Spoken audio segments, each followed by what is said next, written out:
The show's always like the intro's always a vibe. Like Oh yeah. Yeah, yeah, Yeah, yeah, yeah, yeah, yeah. yeah.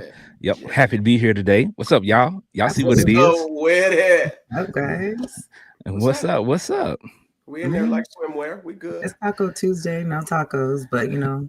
Yeah, it's a little cold. It's raining in Cali, so Oh. What? rain, go away. What? It's raining? It's supposed to rain Yeah. till Thursday or Friday, if I'm not mistaken. Oh, Thursday, yeah. wow. Mm-hmm. I'm like, That's rain, interesting. rain. We needed it, but we didn't need it. That's interesting dynamic because here it's beautiful. So it's usually the opposite. It's usually the opposite. But yeah. What we get, Patricia? Maybe 10, 15 days of rain out of 365, maybe. It depends. I remember one year it rained straight for 10 days. Oh, okay. So it just depends on, Yeah. but No, it's but always not around bad. this time of the year. And then after that, we on fire. We on fire. Yes. So- And I got a business idea coming up for the fire. So it's gonna be dope. So yeah, it's gonna be That sounds interesting. That sounds Wait, very what? interesting. So you gotta I'll share with y'all in the back when we're in the back. But did you say you have business coming up for the fire? Yeah, yes. Okay. You know, this brain thinks, you know. So basically what he's saying is he's pretty sure that there's going to be another fire, which there has been pretty regularly. So next time that comes around, he got a business idea for it. And I'm gonna help you. You're gonna love this. Watch what I tell you. White folk, black folk, Mexican folk, Caucasian, you name it. Just say all folk, and we All good folk. there. All folk. Yeah, all folk gonna need this. I'm telling you. You won't be confuddled at It's the idea. Puzzled. Oh, confuzzled. Okay. Yeah. That man said confuzzled and befuddled, pull them together, confuddled. There it is. There it is. All right, y'all. We rocking today, episode 187, and we don't judge, y'all. Like we got a lot of stuff today. It's hilarious. We're gonna be talking about some stuff. We're gonna be asked some questions, some scenarios, but y'all know what it is. Get in the comments, let us know what you think. And we don't judge. We want to actually, hear and see you all's real feelings on these things because we know y'all been listening. We know y'all social media people, so you know these stories. You know y'all know what's going on, basically. Yeah. But most of us you're gonna know what's going on. A few things might be surprising to you, or might be something that you just like, what? But hey, we're gonna get it popped off. We got a question, you know what I'm saying, right off the rip, and I found this right before the show, and I thought it would be funny to hit y'all with this. Okay, what's the age limit to wear a shiesty? And a shiesty is the mask that you see some of these young people wearing, or commonly referred to as YNs wearing these masks. I don't care what type of weather it is, they wear them. So what is the age limit to wear a shiesty mask? What do y'all think? What think? What is that originally for? Isn't it sports? Like or like snow or it's supposed to be for snow. It's supposed to be for for weather, and then they adapted some for athletes, you know what I'm saying, to wear under their helmets and things like that. And some athletes to wear during, when they're skiing. Nike has a lot of those products. Well, Pooh Shiesty, the rapper, started wearing some of those masks, and a lot of the young people picked it up, and that's how it became known as the Shiesty, right? So we got people walking around with those, and it was funny because Tony Yayo, as you see, who is clearly, if he's not 50, he's right at it. Close to it, right? And he has on one in that interview. So the question came, how old can you be to wear those? Because it's got to be a time to stop. Just walking in the snow. I'm just gonna say, literally, if you're doing none of the above, like skiing or sports, get that shit off. Like there's you shouldn't have it on. There's no age limit if you have a sport that pertains to it and you're actively doing that sport in that moment. Because if you're not even, if it ain't time for the game or time to hit the slopes, take that shit off. Like just no. This is not a. It's not. These YNs to do anything. Like stop. Confuzzled, right? Fuzzled. F-U-Z. Yes. Okay. So this whole situation has me confuzzled. They look like I'm what? When I say what? Why would you have that on? And then you don't want to be labeled as looking like a thug that looks like they're about to rob something that looks like it's okay, go on, get shot. Go on and let it happen. You want to know why it happened? Because you look like you was about to do something. Because right now ain't no ski slopes. It's 70 degrees and you ain't on the field putting your helmet on. So what you want them to think? I think it's stupid. It's not a trend. And maybe they confuzzled. No, they're called copycats, and the artists are called trendsetters, and that's it all around. It's called dumb. Yeah, I'm gonna go with 60. 60. You wildin'. You wildin'. Okay, so ladies, you going out like you going out to Top Golf because I'm gonna keep it like a little chill day. You going out to Top Golf and he about 45, 50. He pull up in his shiesty. You cool with it? I mean, because he talking about 60. It's cool with it. Ladies done dealt with dudes for way worse. You get what I'm saying? So if he got on the shiesty, but he pulled up, you know, he can get back. He can get back in the car. You get what I'm saying? She might overlook her. She might not be as confused. No, I don't care who you are or what you got. Take that off. Listen, we know you got some sense, but it's some what my aunts used to call some dizzy bras out here. Okay. Listen. Look at that. First of all, he's ugly as hell. But listen, okay. If I had to pick one of these four options on the list, I'm going 30. I'm going 30. Going 20. I'm gonna go 30. There should be a 25 because you stupid at 25. Yeah, I agree. When do they say a man matures, Ken? What's the age? Hold on, I agree with 25.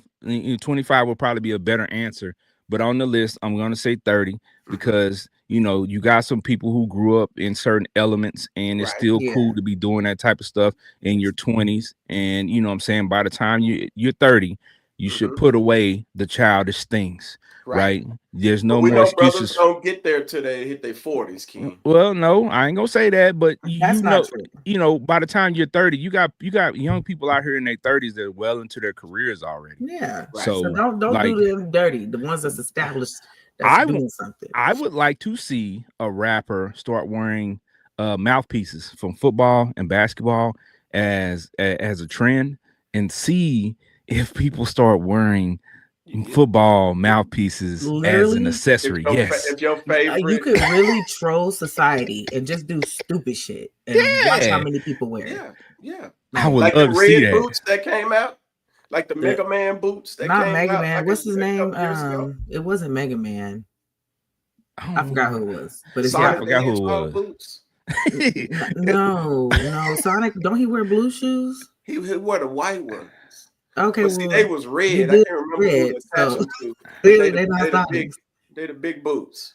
Yeah, I don't know. Yeah, but those boots were wild, and Astro Boy, the Astro Astro Boy. Astro Boy. Yeah, but I these trends are not new.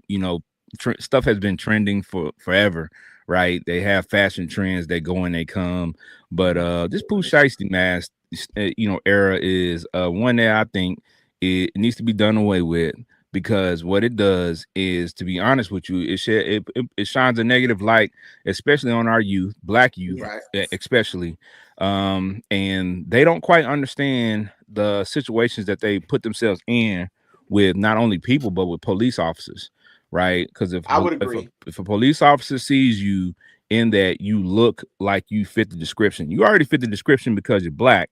In a lot of cases, now you definitely fit the description. Now you're blacker than Black. Yeah, now you really Black. And here's the crazy part: it don't matter what race a person you are. Even if you're in a gas station, if somebody walks in a gas station suited up like that, the first thing that's gonna come to your mind is, man, look, watch out. Look at Because these you don't young, know. It's just I'm gonna look the like fit. that. Right. I'm gonna be like, what in the world? I'm gonna go ahead and leave. I'm Yeah, gonna go ahead and leave. leave. I'm gonna be like, let me you just don't know. I know it might look like you might be a cool dude.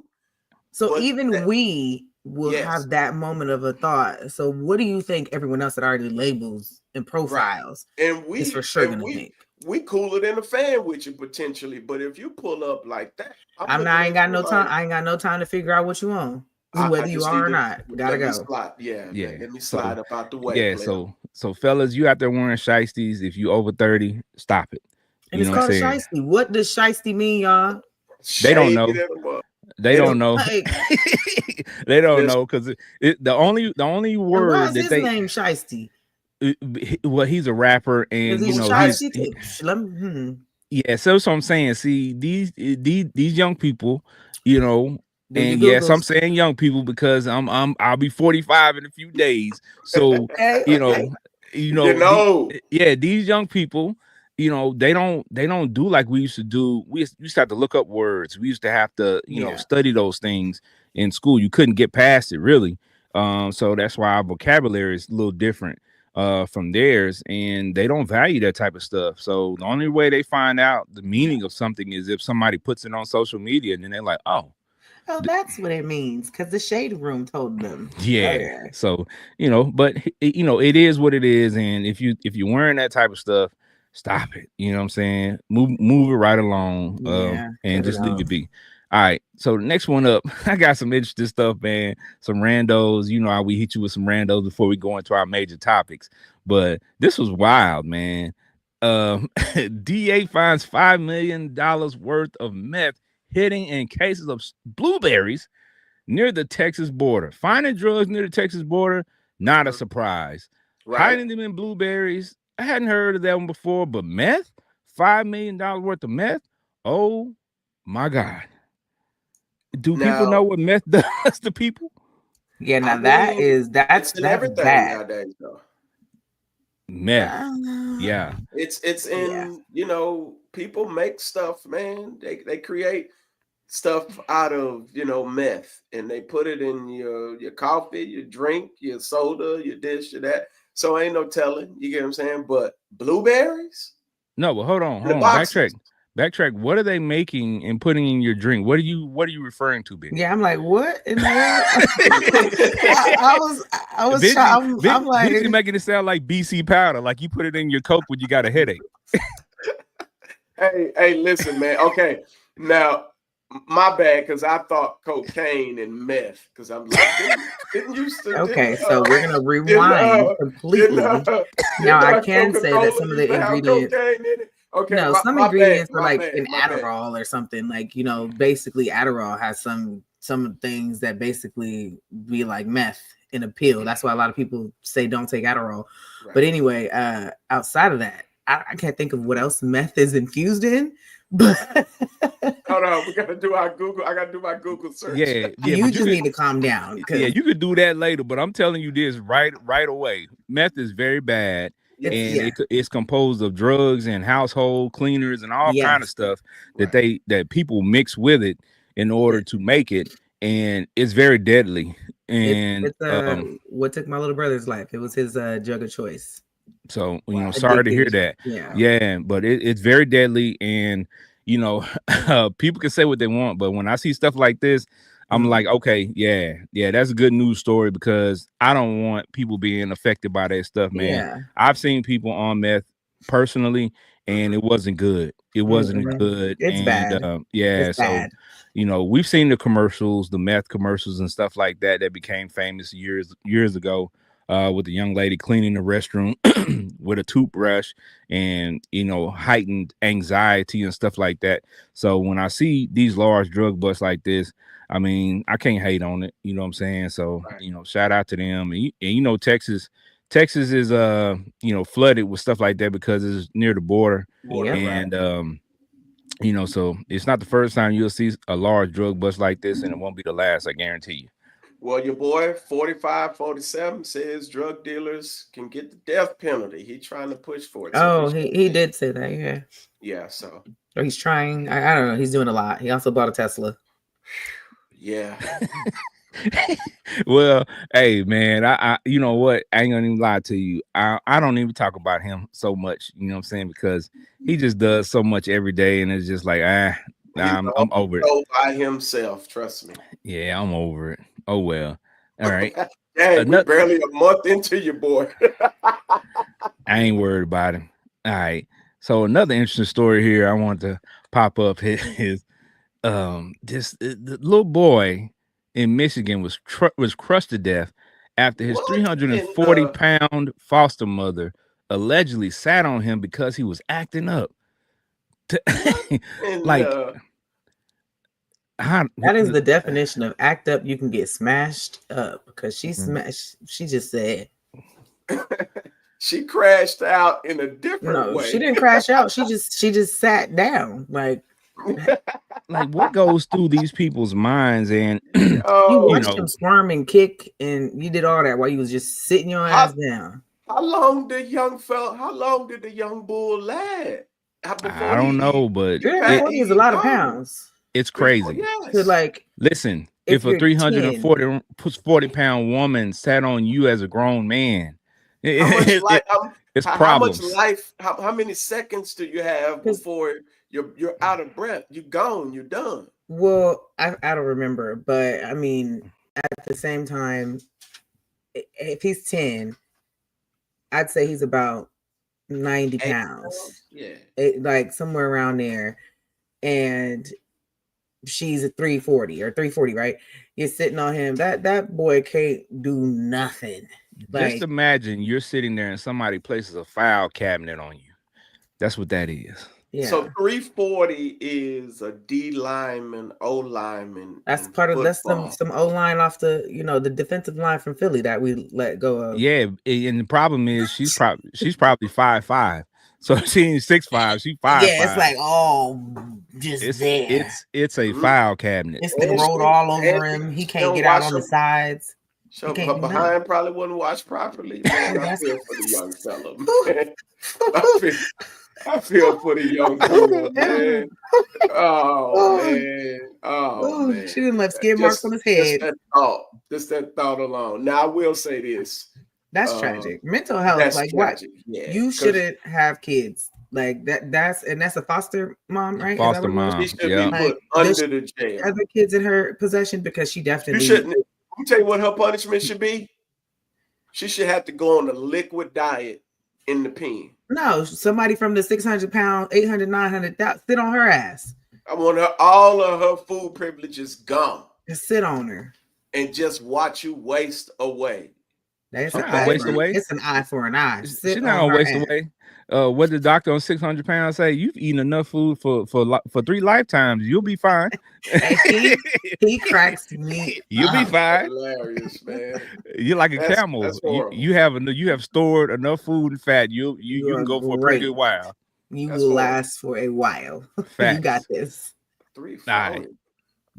Now, speaking of wilding out, Target has been wilding out with a lot of stuff lately that I've seen them do, stuff that's been reported about Target. But this is crazy. Now, all the stuff that's going on with Target and people not shopping there and people not going there, people having issues with them. This is what the Target CEO says. Prices will increase over the next couple of days due to tariffs, right? So the tariffs that are being applied, nobody can get away from that. It's affecting everybody. Yeah. Right. But if you're in Target's position with everything that's going on, now you got to raise your prices. That's going to ward people away from shopping there on top of that, because now your prices, are higher than other retailers. In which they are already actually high. Yeah, Target is pretty high on some stuff. Target isn't competitive price-wise. They're not crazy high, but we already ain't supposed to be shopping there anyway, so let them do their thing. Yeah, facts. I haven't been to Target in quite some time anyway. And when I do go to Target, it's usually for a certain type of cereal that they sell, and that's pretty much all I get from Target. So it's not a big deal for me. I don't even understand the infatuation with going to Target. What they got that? Well, every store, I think every retailer has stuff that they sell that others don't. So it's like a certain brand or something like that that you can only get at that retailer. It's like what Walmart is Equate. I think theirs is Up and Up or something like that, like their own store brand or whatever. So yeah, some other brands. Target and God knows how long. So I don't know. I don't fool with them. Well, either way, I think it's crazy that, what they got going on, that they have to raise their prices too with the tariff. So those of you who are shopping at Target, enjoy. So Ken, if you are the CEO of Target and your only option right now is to raise prices, what campaign are you putting out there to try to get people to buy from your store? Man, I don't know. I don't know, because they, like I said, they've been going through so much lately that, I know for their PR department, it's a PR nightmare. So what they're going through, and then having to raise prices on top of that is gotta be, it's gotta be crazy. So I don't know. That's a good question. Anybody got ideas? Hit the comments. Let us know what kind of ideas you would have to help Target out at this point. But I know a lot of you all are like, I don't care for Target anyway. So I mean, what could help Target out is to switch on that DEI program mess, and they would people will go right back to Target, because I don't mind Target. I'm not gonna lie. I'm just not there because of the DEI mess. Like, I just don't have time for it. I want to drive by Target and see who goes in and just see if people are really not going in there, because I don't have a Target near me. So I do. I have two. So one right by my house and one literally in the same parking lot as my job. Yeah. And so I was like early to work, so I went in there for a soda real quick. It wasn't none of us in there. Now, which is interesting, because prior to this, Black folks on average spent about, and this is worldwide, $12 million a day at Target. So that's a lot of bread to pull back for Black folks to pull back on. Oh yeah, Black folk love Target. They call it Target. Target. Because we vent pinky up. We ain't at Walmart. We at Target. So that group that exists, that percentage is not there right now, and I'm part of the percentage of the pinky up. And I dig it. I dig it, because man. Well, folks, I got my own stove, so I know where to get the stuff that they getting. I know where to get it at wholesale. So. That sounds like gatekeeping. No, I'm just saying. It just means come holler at your boy. You ain't got to go to Target. I'm just messing with you. Go holler at Benji. So come holler at your boy. Benji is slinging it out of the back of his truck. Whoa, slinging! You gotta be clear on what he's slinging. Now he said he wasn't clear either. He said he got it. And gotta be clear. So on both sids, Benji, what you got? You gotta be clear on what you're slinging, Benji. Gotta be clear. Hey. My heart. Hey. All right. Well, people running around with all this money like they got in 2025. I thought this was interesting too when I ran across this story. This is funny. Lamborghini is selling a $5,000 baby stroller, right? Automobility. Now, this stroller doesn't have a motor, doesn't have electronics, or none of that stuff that I'm aware of.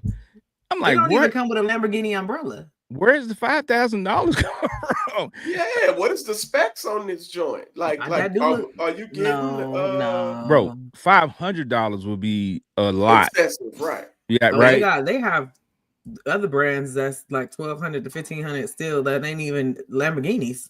I've seen them. That's for Lamborghini to have its faithful customers, faithful clients to buy something into for like a tax write-off or something. Ain't no way. Well, I know it's complimentary. You get out of a Lamborghini, you pull out your baby, put your baby in something Lamborghini. That is true. If I was doing dope. That lifestyle, right. I have my Lamborghini SUV and I'm popping out the baby in the stroller. Yeah. But guess what? That's why we ain't having no more kids, because that's that stupid shit. Why would I? Why? Right. That's just for your faithful Lamborghini buyers, because you know they got bread. And it's like, hey, we're going to create this little stroller for you. But on the back end of it, when you buy this little stroller, you get what I'm saying? Boom, you get that baby going to be in that stroller till the legs touch the ground, fooling with me for 5,000. I mean, that joint going to be in the family for a while. But knowing these rich folk, that joint gone. When it's probably already sold out. It's like forever. It probably is. And for me, if it's going to be $5,000 for a stroller, it better be a car seat. It better be like one of those convertible, you know, like turn it to a bassinet. Too. Yeah, it better be all that. It better be like it probably got like all. I'm telling you, it got all the middle part better come out and turn into a carrier. Like it better be everything. It better be everything. Facts for 5,000. This is our first edition, so you know you don't get all the specs with it at this particular point. You just get the high quality little shade. Yeah, just give me run that $5,000 payment on me, because we gave you an incentive on the last car. No. So I ain't got to worry about that, because I ain't got no babies and I ain't got the $5,000 for that. So I'm pushing forward. No more babies. That's okay. Now, if you could get rid of them, you know, after, you know, they start talking back, I mean, I would be okay. So when you're getting rid of them, what are you doing when you get rid of them? I mean, give them to grandma or something. Grandma, he gonna send them to that foster lady. Oh, dang, that's savagery. So they in cahoots. Gotcha. I mean, you know, they start talking back, you got trouble. And you can't steal on them like you used to as a, you know. No, clearly you can't steal on them. You just sit on them. Yeah. All right. Oh man. All right. Speaking of wilding out, man, we're gonna turn and hit the corner. Whoa, because there's some wild stuff going on out here in these streets, and we were talking about the shiesty mask and what they've been calling the YNs in the world today, and the YNs are out here acting up, and some people are not YNs, but they have YN mentalities, right? So Boosie had a concert lately, and shots were fired inside of the show in Ohio, and they said the gunman slipped past security. 3 people got injured. In 2025, how are people still getting in places with guns? And it's supposed to be a metal detector, all this other stuff. Hey, this is wild. The fact that Boosie paid it off so he can create some drama at his show, I guess. I don't think so, man. That's not the drama you want to create. 3 injured. That's negative. 3 injured. Be surprised how 3 injured. That's a lawsuit. Like I want to believe the venue, the security, Boosie, everybody getting sued. I want to believe in people, man, but I know for a fact some people ain't mentally well. But it ain't him. Why would you do it? Ain't him. I don't think it's him. I think somebody else. It's just this is just YN activity. You know what I'm saying? And people wanting to make a name for themselves, right? And I think that's the bigger thing is we always talk about fame. Fame is a hell of a drug, right? You know, everybody wants to be famous. You know what I'm saying? And, you know, as the old saying goes, you try to be famous and you end up infamous. You know what I'm saying? So it's a thin line there. You know what I'm saying? People, you want your name to be known for good, not bad. So, you know, but I guess in today's time, you know, any publicity is good publicity in some people's minds. Think about this, though. And I don't want to deviate, but the term YNs, have you ever thought what OBGYNs? I wish I had my cricket sound effect set up because no person ever has ever thought about OB. Old. I can't say the word. Old bitches got young niggas. We got it. That's what he's trying to say. Yeah. We got it. That is hilarious. What possessed your little head? Listen, you know, when you be scrolling on social media, you see stuff that make you laugh from time to time, just like we're doing tonight. And I thought that was hilarious. Oh, you had to have seen it somewhere, see? I'm leading. I'm gonna let y'all talk about that. But see, Patricia knew it. She saw it too. I didn't know it until you just said old, and I'm like, this fool is slow. I mean, wow. I mean, YNs, it was hilarious. Okay, well, I'll take that as, you know what I'm saying, a point to move on to the next one, because you said old. Now, old is applied to this one right here. Okay, this old man, South Carolina man, has been executed by firing squad. The first U.S. prisoner killed by this method in 15 years. A firing squad. A firing squad? That? Is that who? Was that a choice? Like who just why was it firing squad? Loose on your boy, huh? I think put him up against the wall. If I remember correctly, I think it's the jury that gets to decide, like, you know, or the judge that gets to decide, like, what, which way. They Swiss cheese your boy. Yeah, and a lot of people don't like that. They don't like firing squad. They don't like lethal injection. They don't like the electric chair, because they said that that's the easy way out, right? Because they get a chance to die quickly instead of having to deal with, whatever, crimes they committed, and having to just struggle and, strive through life because of that. But that's wild. I'm thinking, that, what if you get it? Just, well, to me, with the lethal injection, the electric chair, firing squad, those are all things that people deem easy, but in some of those cases, the people don't die.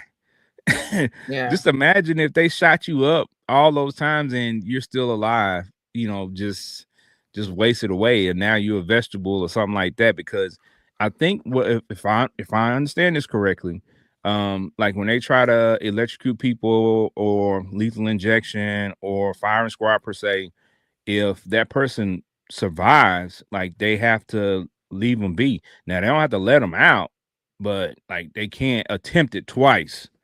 So that's wild. That's wild. At that point, shoot me.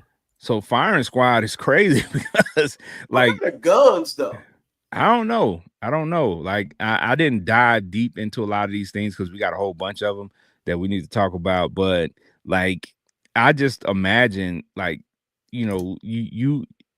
I think to me, it should be firing squad. Maybe if you committed a violent offense with a gun, like the same, means in which you like committed the offense, shooters and stuff. Yeah. So like, you committed an offense with a gun, so you should meet that same fate. That old dude right there was probably messing with babies. I hope not. You know what I'm saying? I would hope not. He looked like it. He just reeks pedophile to me. Usually with pedophiles, they don't make it that long, because the prisoners get them. Right. So especially when it's babies or old folks that's being need to have his head split open. It can't be. It can't be old folks. He old folks. That's right. That's true. Well, YNs. Yeah. YN. Well, some YNs with the gang. Well, speaking of YNs, the next story will encompass that. I know everybody knows about the story now, about, through social media, about the Fort Worth, Texas rapper Lil Ronnie being gunned down at the car wash with his daughter in the car by these two young men. Now, this is the very definition of YN. When you look at what a YN is, this is YN activity, right? They ran up on the car, fired 50 to 60 shots initially into the car. Baby girl was sitting in the front seat, and took the brunt of those shots as her dad was vacuuming out the car on the opposite side, and he ran. A lot of people were going back and forth about him running and leaving his baby girl behind. Hold on. Leaving his baby girl behind. But if you look at the video at that point, it appears that he was running away from the car in order to draw the shooters away from the car, right? Because a lot of people have these thoughts that this is what I would do if I was in this situation. But I'm telling you straight up, from somebody who has, in my young days, been shot at multiple times, you don't have time to think about that. Yeah, you don't have time to strategize and do all this thinking that people have time to sit there and watch a video and go through a thought process. Right. When something happens, when shots ring out, it's fight or flight at that moment. And you just have to, you just react. Right. So, and I think that, at the end of the day, they mowed him down, they shot him down, they had already killed baby girl, it's a terrible situation, and now 4 lives are lost. And a lot of people don't look at it that way, but it is, because those 2 guys, their lives is lost. You know what I'm saying? And they killed 2 people, their lives are lost. It's stupid stuff like this, man. And they have, you know, certain scenarios that they've cooked up to why this happened. But at the end of the day, man, nothing is worth, you know what I'm saying, killing somebody. And then on top of that, now you've taken the life of a baby girl. It's dumb stuff, bro. At the end of the day, whatever beef they had is dumb. Period. It's really dumb stuff. Because did I read it right that he left his ID in the getaway car? Yeah, he left his ID. Like, dude, I think it was the dude on the screen. The one that looked like 21 Savage little brother. On the left, he left his ID in the getaway car. That looked like 21 Savage little brother. Yeah. He left his ID in the getaway car. I mean, clearly, see, I mean, but clearly, this is, you know, somebody who just doing this stuff on a whim. And, you know, now I'm not advocating any of this, but, you know, in the world, there are certified people who that's what they do. Yeah. They're hitters, you know what I'm saying? Or the hitman, like they do this type of stuff. These young dudes just out here being reckless and doing things, trying to get a quick buck or trying to get some get back at somebody for something that they probably didn't even have anything to do with. They always end up in jail. Yeah, or blowing up the spot or the gang, like whatever's going on. It's the YNs that always bring the drama, bring the heat, bring the, you know, all eyes on everybody because y'all doing stupid stuff. You left your ID in the car. Stupid. Why you have your stupid? Yeah, a whole bunch of stuff go over in your head. I mean, a lot of it was stupid in general. The whole dang thing stupid, but you really dumb. Like, man, this one hits a soft spot for me because my stepdad took off running when the people came to get my mom and my little brother. So he ran down the street, and this is documented. Help, help, help. You know, he was running, right? So like that one touches a soft spot for me because in my mind, I don't care what you like, your baby's there. And like my little brother was there, 3-year-old, like he can't do nothing. You get what I'm saying? So everything you do at that moment, it wasn't even thought of in the child's mind, like whether you run or you stay. Those type of situations, there's really no rhyme or reason. Like you could play Monday morning quarterback, you know, in certain instances, but like to get you to be in a position to where I could get my baby girl killed just sits totally different for me. Like, why on God's green earth would you ever put your 5-year-old lifestyle, whatever it is, in that type of position? Just hits me a little bit different because I would think you would walk a tighter rope in life when you have a baby girl. Like, baby girl. Yeah, I think what you're saying is the biggest issue here with him knowing he had beef with these people. Yeah. And he know that there's, you know, could be a problem. And one of the rappers got on a live and basically said, don't go to this car wash because you know what's gonna happen if you go to this car wash. And that's what my understanding of it is. Right. So, but obviously too, here's the other thing. They've been going back and forth saying they didn't know that the baby girl was in the car, but one of my OGs was talking about it on yesterday. He was like, well, when you sit on somebody, which in, you know, I guess, you know, in street terms or in Southern terms, I don't know what they use in other places. When you sitting on somebody, not like the lady was earlier with the kid, but when you're sitting on somebody, you know, you're following them. You're just sitting and you're watching their movement. You know where they at. So he had just picked up baby girl 5 minutes prior to this event happening that, you know, from what we were told by the baby's mother. So baby girl's mother. So if that was the case and they were following him, they had to have seen him pick her up and know that she was in the car, because other than that, the only way that they would know that he was there is 2 ways. Just by happenstance, they rolled by and something. Right. That's one thing, but there were some other cars there at that car wash too. So there may have been somebody in one of those cars that knew those people that told them, hey, this is his car. His car's over here. He's here. Right. So that's true. There's a lot of questions. A lot of questions with this one. A whole bunch, because even and again, it's such a soft spot, even in the case with my mom, my baby brother. When you see these dudes were hardcore killers, they were going to let my baby brother go out on the freeway, like put him out so that he wouldn't be in the situation. But I think at the end of the day, that's like what? Remorse, trying to show some type of remorse. I didn't know the baby was in there type of thing. And you never know when you get behind the scenes. I mean, you're dealing with a stone cold killer, if they're actually telling the truth, giving you 100% of the facts or not, or are they just in a remorseful state, just trying to say what they can say to lighten the load, to lessen the guilt of the situation. Yeah. But in this case, man, listen, man, that's wild, man. That's wild. That's hard to stomach. I don't care. I wouldn't want to hear nobody's explanation with a little baby sitting there in the front seat dead.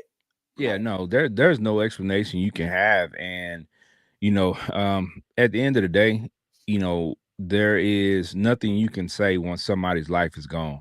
Facts. That will change anything in the eyes of the family or anything like that, and I'll say this too, when it comes to situations like this, and then the biggest other news has been the child's baby girl's mother was on social media, and she was partying, and she was doing these things, and people were upset because she was partying and she was celebrating because she said, I mean, from what I was told, this is what she always does. Well, but she always does this. If you know her as a person, like, they do this all the time. They go live all the time. They have parties, they have celebrations or whatever. But I'll say this: you can't tell somebody else how to grieve, right? Yeah, because sometimes when people are doing that type of stuff outwardly, on the inside, they're really broken, and they're trying to balance it out. Yes. Yeah, they're trying to balance things out. So, stop looking at people and saying, well, that person didn't cry, and that person didn't act a certain way when these people died. You don't know how it's affecting people in their personal lives and on a day-to-day basis. So when people have grief in their lives and people pass away, man, stop looking at how they deal with things and just pray for them. You know what I'm saying? Try to help them as much as possible, and just keep your opinion to yourself, man, for real. The sad part is when you put it out there, your life out there like that in this social media era, you're going to get opinions. You get what I'm saying? So like, you, at that moment, you really, once you become in the public eye, you really ain't, you can forget it. You ain't safe no more from other people's opinions and thoughts and or whatever. And some people just handle grief totally different. Me, I'd like to get off by myself and not be around nobody. Yeah. Well, like, I mean, I don't even want to say nothing. Like, I don't even want to discuss it. I don't want to talk about it. Let me get behind. That's just me. But again, everybody ain't me, so I know. But at the end of the day, to get information, you're trying to assess what is actually going on, because you don't know what to believe or who to believe. And now you have 2 people dead, and you're getting all of these stories out here. So now I have to follow you to find out, like, okay, what is your pattern? Because I didn't know you before then. Yeah. And if I jump on social media and your baby was just killed and you partying, like, that just mixes it up a little bit more and makes it just look super, super, super weird. So, but hey. But it looks weird to people who are not familiar with her. Right. And I've told a couple of friends of mine who have, sons who are in the limelight now, whether it be football, basketball, sports, whatever. And, we have brief conversations, and I tell them off the rip, stop reading the comments. When it comes to your child, stop reading the comments. Don't do it. So put whatever you want to put out there, content wise, post wise. But once you reach a certain, status, and your children or you or your people around you reach a certain status, like, you got to stop reading the comments. Like, you have to, your life is going to be different now, right? So, because people say some of the most crazy stuff, about your family, about people around you. Facts. And a lot of times that's because they're ignorant to, who you are, who your people are, how your life is, and how you operate. So you shouldn't take it, to heart, because they don't know you. So facts. Right. And you have to understand that you're you're in a different space. You're in you're semi-famous now. Yeah. Because of who you're associated with. Yeah. So what you used to do, you know what I'm saying? It's funny because now that I'm back, like in the ministry space, the things that I used to post and used to put out there, didn't really care. But when you enter a new space, there are people who are trying to get to know you. Yeah. Right. And so they're not that close to you to understand who you are completely. Yeah. So most of the information they're getting from you is through social media. Yeah. You get what I'm saying? So it's a sensitive space, and you have to be understanding enough to understand that that's kind of the situation that's going on in your life, and you have to be careful sometimes, unless you just don't really care, which in a lot of cases I don't neither. But I mean, yeah, but you know what? I'll say this, and we can move on, man. You know, in these type of situations, you just never know how people feel or what's going through people's mind until you're in those situations. And even when you're in a situation like that, you're still going to be different because everybody's different in the way they deal with things. So again, man, only thing we can do is just at this point wait for the trial of those two young men and see what details come out after the investigations and things like that. And not turn into social media detectives all the time. Right. And because we don't have enough information, man. Just let it all play out. Information is going to come out, and we just move on from there, man. Let those people grieve and do what they need to do on their side, and we live our lives and move on, because I'm pretty sure if you're an adult, you got enough to worry about. Right. Now, I'll say this in regards to the baby, glad that she doesn't have to grow up in that environment, in that space any longer. I know it's crazy, but hey, that's kind of how I've always had to process when a baby like that is in the crossfires. She ain't got to grow up in that space, that trauma, that drama, that crazy no more. So yeah. All right. So we gonna turn the page a little bit. We're gonna talk about something a little bit different, man. So much has been going on with planes and things like that, man. But this is crazy, right? A plane going to India, a flight going to India from the US to New Delhi was forced to return after flying in the air for 10 hours because the toilets were clogged. Man, that must have been some backdraft like a mug on there. You can't make this up. You've already been flying for 10 hours and you got to turn around and go back. Ooh, because people been blowing up the toilets. Hey, man. Hey, man. Hey, man. We ain't gonna say Indians. We gonna say people on that flight, because there's probably people from other backgrounds on that flight, right? But whatever the case may be, whatever they were serving on that flight probably had something to do with those toilets being clogged, because I have never heard such craziness in my life. 10 hours, you're flying for 10 hours and you got to turn around and come back because the toilets are clogged. Can't make this up, people. This is real news. This came from the news. This really happened. So this is wild. Flesh crawl. You gotta sit and smell. Could you sit and smell that for 10 hours? No, but let me tell you this too. I'm gonna say this. Can't open no window, no nothing. I have been on flights for years, and I have taken many flights, and I have only used the restroom one time, and it wasn't number 2, and I barely can fit in a airplane restroom as it is. I mean, like when I tell you barely, I mean barely. I can barely fit in one. So when I do any flights, I haven't taken a super long flight before. So, 4 or 5 hours tops or something like that. But on those flights, I use the restroom at the airport, and on the flight, when people are offering all these drinks and all this food, I'm good. I'm gonna eat and drink when I get where I'm going, and I'm good. Or if I have a bottle of water, take a couple swigs here and there, just to to keep me from getting dehydrated or parched a little bit. But I'm really like that. Like when I'm on a plane, I ain't eating nothing. I don't want nothing to drink. I'm gonna use the restroom before I get on it, and I'm gonna use the restroom when I get off it. I don't play by 10, bro. 10 hours of having to deal. And you got to remember, that stuff is stored on the plane. bathrooms clogged up on the And they got plane. about four. Don't know how big that was. About 4 toilets on that joint. I don't know, man, but I know at least most of these planes have at least 2. So if all the toilets were clogged, even 2 toilets were clogged, that's bad news, bro. Because I ain't gonna lie to you, I've been on a couple of flights and people blew the toilet up, and you can smell it. And I'm like, yeah, I'm ready to get off it. This is, but you know what? This is one of those good things that is good for you because now you know masks are pretty regular out in the world, and people still have them, and people still wear them.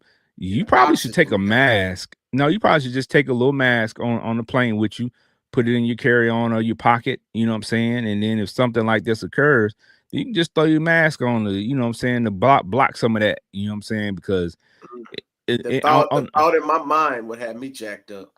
Well, on the plane too, you're in close quarters, so you know people be sick and babies be sick and all kind of stuff. So you know it'd be cool just for just for safety purposes for you to keep a mask on you when you're on the plane. You know what I'm saying? That's just me. That's a stank face you get, when you're in the service. The anointing hit yeah. Can you imagine 10 hours you gotta clog toilets? Yeah. So but hey, it is what it is, man. Crazy stuff happens, and we're gonna stay on the airlines because this hurt my heart, y'all. This hurt my heart right here. Southwest Airlines is ending bags fly free policy after 54 years. Y'all, some of y'all don't like Southwest, and I fly Southwest all the time, right? Especially when there's certain places where I go to frequently, like when I come out to Cali. Usually it's Southwest. I like to fly Southwest because the airport is not too far from me to Southwest hubs out of. And this hurt me, man, because that's that was one of the selling points, right? Like the bags fly free, like the carry-on stuff. I ain't got to pay for it. I can get 2, boom. You know what I'm saying? I could check 2 bags, no problem, and I'm good. And then I had my carry-on, so whatever ticket price I pay, I'm good with it because I know I got my backpack I can carry on, and then I have my 2 check bags, and I'm good. Now you gotta pay for bags. So this is going to hurt a little bit. So I'm sure financial wise, it's probably getting to the space to where it'd probably be equivalent to you flying Delta or something like that. Well, that's what I was just about to say. Now it's a real, real case of it.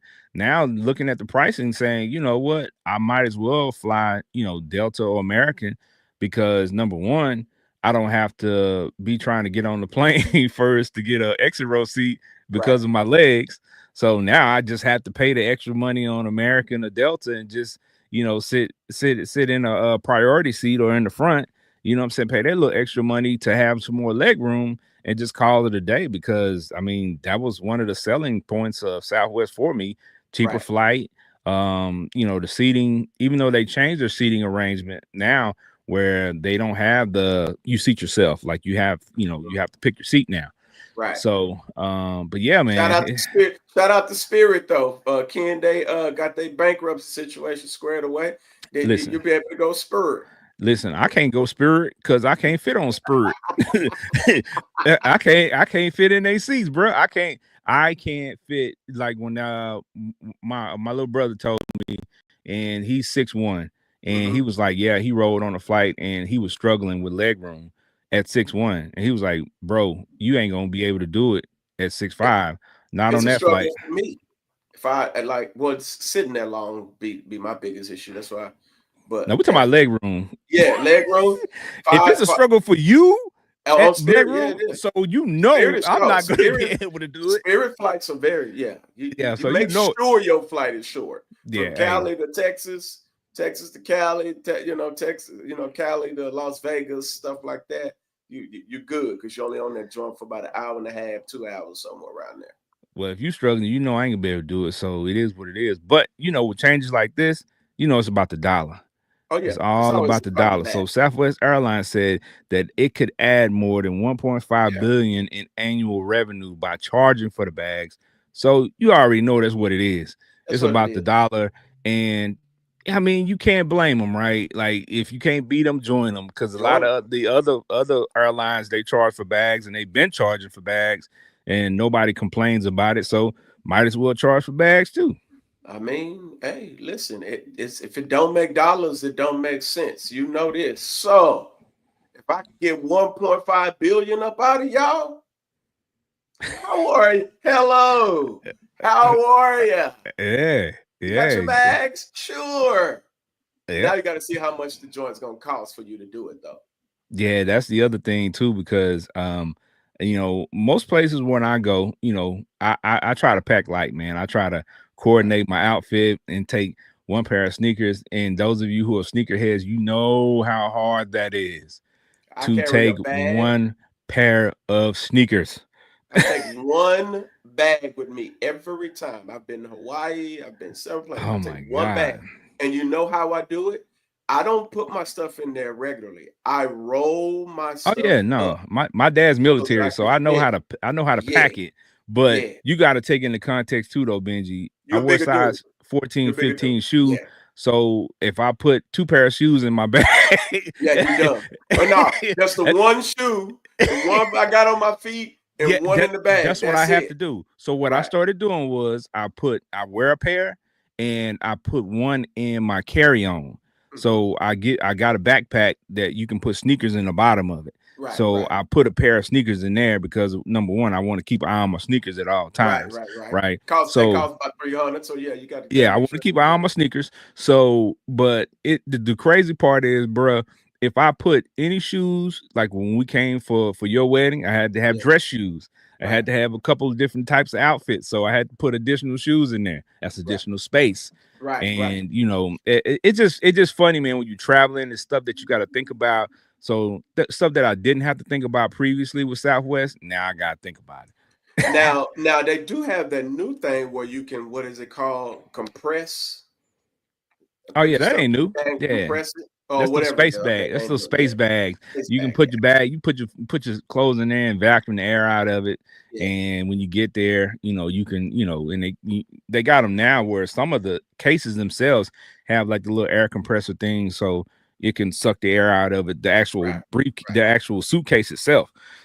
So it's pretty dope, man. But I don't need all that. I ain't going nowhere that long. You know what I'm saying? We're about to hit up the U.S. Virgin Islands real soon. So yeah. So I mean, hey, we're gonna have to pack. But man, you ain't gotta pack like that. Pack you some. No, I told you I don't pack like that. Yeah, pack it. Listen, listen. I'm a small fella, so this is how it works for me. I literally I take the same bag with me everywhere I go. I have a nice little Adidas bag. I roll my stuff up, take me a pair of shoes, boom, boom, boom, boom. Like all my amenities but you going to the Virgin Islands, all you need is your hoochie daddy shorts and some tank tops. I'm just saying, that's all you need. That's it. I ain't taking it, and I ain't paying for it. I ain't paying the buy. I ain't paying it. Yeah. Well, you know what? Speaking of, you know what I'm saying, you know, busting moves, and moving around a lot, man. We got to talk about your boy for a minute, man. We got to talk about your boy, man. Your favorite, Benji's favorite. Let's get it. Aaron the Plumber. Aaron the Plumber, aka Ninja Turtle. You know what I'm saying? Like in the past month, I think I have seen this guy on more clips and more TV shows than I have seen him his whole time since he was on. I think the first time we seen him was on the Red Balloon Show. Yeah. Right. This dude, he fought the transgender. Well, I don't know what to call. Then fought the porn star. So let's talk about that, man. Is Aaron the Plumber the definition of a crash out, or is he just standing on business? I'm going to say his love language is confrontation. That's good. That's good. Love language is confrontation, but he is standing on business, and he's a 50-50 guy. I believe he's standing on business because if in the transgender situation, I pull up on you, you calling me queen. Like, what's supposed to do with that? Like, I sit down and you got your female voice going, and then like, what's going on, queen? I'm like, what? Like what's going on? Listen, and you transform on me, you flip flopping. Do the flip flops. Yeah, you flip flopping. And then you go that route on me. What am I supposed to do? And if I'm confrontational, because I'm giving you this work. So I mean, he's standing on business. I like the dude in a real way. That's the crazy thing, right? You know what I'm saying? You ain't qualified, boo. You ain't qualified. You ain't qualified in a real way. Like, but the crazy thing is, bro, he don't waste no time. No. Whatever, if he gonna fight, he get it popping. Yeah. And you know what? I can respect the use of the hands. He ain't talking about shooting nobody. He just talking about shooting the fade. Every time. It's work. He gonna go ahead. I'm sorry. He took a L when he fought Jay Hefner, the porn star dude. He definitely took a L. Yeah, he got bruised up there on the head. He got took. Yeah, but he's going to the Hall of Fades. He's gonna be in the Hall of Fades. Get that man's jacket ready. He's a certified crash out. And I think we, at the end of the day, we should get that man a gold jacket or green or whatever they want to give him, because he should be in the Hall of Fades. He everywhere he go, he giving out these hands. All right, so we got some comments coming in from YouTube now. Lady T, shout out to Lady T. She in the comments. She got some comments. Now, some of this stuff I agree with, some of it I don't. Right? So, Lady T, what's popping? All right. So she said he got beat up by both. I disagree with that part. Disagree with that part, because with the transgender, I saw and I tried to look at the video a couple of times. It looked like he landed more punches. The transgender was throwing punches, but they weren't landing. Because he had nothing on his face. Like, he didn't look like he got tagged or anything. Well, I ain't look at the face. I just was trying to look at the connecting punches, kind of like a boxing match. Like, you're looking to see what connects, because throwing punches, people be looking at boxing sometimes and they be like, oh, he won, but he was throwing a bunch, he wasn't landing a bunch. Facts. And that's what that looked like to me. But when he fought Jay Hefner, oh my God. Yeah, them hands was active. That's what happens when you fight somebody who's got a reach advantage on you. You don't realize it. Facts. He got Lewis versus Tyson. Say, man, Tyson got these hands. Jay Hefner caught him crazy and he was leaking, and I was like, oh no, you just took an L, Turtle, man. He took an L. He took an L with that one. But you know what? I respect it. I respect him because he was hurt behind it, and he owned it. Right? He owned the fact that he took an L. He knew it. But the fact that he took an L and still went on from there in other situations after that and still fought people, I'm like, and he wanted to run it back though, Ken. Like, he wanted to run that one back. He was like, no, like, listen, man. I'm telling you, he's going in the Hall of Fades. We should put his picture on the wall. You know what? And the biggest thing I can respect about it is a lot of dudes talk about fighting. He don't talk about it. He is about it. He fights. You can call him a crash out if you want to, whatever the case may be. That man, he crashes out and stands on business at the same time. Yes. And you got to respect it, because if he say he gonna box, he gonna box. Period. Aaron the plumber. That is hilarious. Yeah, Aaron and he's a certified plumber. I could pull 100,000 out the bank. But you know what? Right now, and that's the crazy thing. I saw a comment on one of his posts on IG where somebody was like, "You doing everything but plumbing." Listen, listen. If I'm him and I'm getting all this, publicity and content creation and all this other stuff, y'all do understand how much more money that is than actual plumbing. Like, there's a lot of money in content creation, and if he's able to capitalize on his name, which he is popping right now, he can always go back to plumbing. Yeah, he can. He's making passed the test. Yeah, he's making more certified. Yeah, he's making way more than $100,000. So just off of his appearance and his content. So shout out to him. And like Benji said, he can always go back to plumbing. I mean, always. Yeah, and that don't when matter. He's done, if he decided to go back to plumbing, his name gonna be all over the place. He can market plumbing like crazy. Yeah, facts. So I mean, I say he winning. So I ain't mad at him for it. Oh yeah, shout out to Aaron the Plumber, man. If nothing else, he is entertaining, because from the day that I saw him on the Red Balloon Show, he's been entertaining to me from that point forward. So shout out to him, man. I can pull 100,000 out the bank right now. You can't do that, so you're not qualified. Just saying. Not qualified. Not qualified. All right. So speaking of, some people say she's not qualified.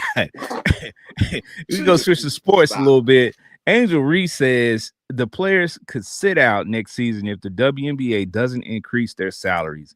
And the comments went crazy under that post because people were like, who cares? Right. Nobody wants to watch the WNBA that much. Well, we're gonna care if it don't come on TV. You're gonna lose that 80,000 that you're making. I mean, so okay, owners ain't really making no bread off of y'all right now. I think you're just a little too full of not, I want to say yourself, but just kind of cocky right now in that sense, a little bit. Because yes, you guys are bringing attention back to the WNBA. Yes, it's hot right now. Yes, people want to watch you. Because I'm not gonna lie, I would be like, dang, because I like watching the rivalry. I like watching the game. A lot of people didn't tune back in. So yes, but y'all ain't doing numbers like that to be talking about. They've been losing money for 10, 15 years. I know all the other players was like, shh, cut that out. Right. Yeah. I tell them to shut up. Well, here's my thing. I think at this point there will not be a wise choice because you're trending upward, right? Yes. You're improving. Things are growing each year. So I think at this point, doing something like that it might be a death knell for the league, because you do something like that, then people say, okay, well, you're not appreciative of what, the growth that you've had. So we're just gonna, skedaddle and go do something else with our time and with our money. So, I don't know, man. I understand how she might feel that way, right? Mm-hmm. But at the same time, she's new to the business side of it for the WNBA. Exactly. She wasn't there when the Cheryl Cooper, I'm forgetting her name. She wasn't there when them. I'm forgetting her name. Cheryl who? I'm forgetting her name. But back in the 90s, Cheryl Swoops, Cynthia Cooper, Cheryl Swoops. Yeah, so you knew where I was going. Cheryl Cooper. When they wasn't combining stuff today. Hold on, he combining stuff today. What? Cheryl Cooper. Hey, here's the two I remember. But on the cool, if you combine those two, that's a hooper right there. That's a hooper. That's a hooper. So, right? But see, she wasn't there when they was trying to. They was getting way less than that. They've been building it up, and the WNBA wasn't making that money. So I get it. But you're new to this. Like, don't mess it up for, you get what I'm saying, and talking sideways. Because listen, the game ain't been making no money like that since it started. And you want to come in here and while I'm on the subject, you just now learning how to shoot a layup.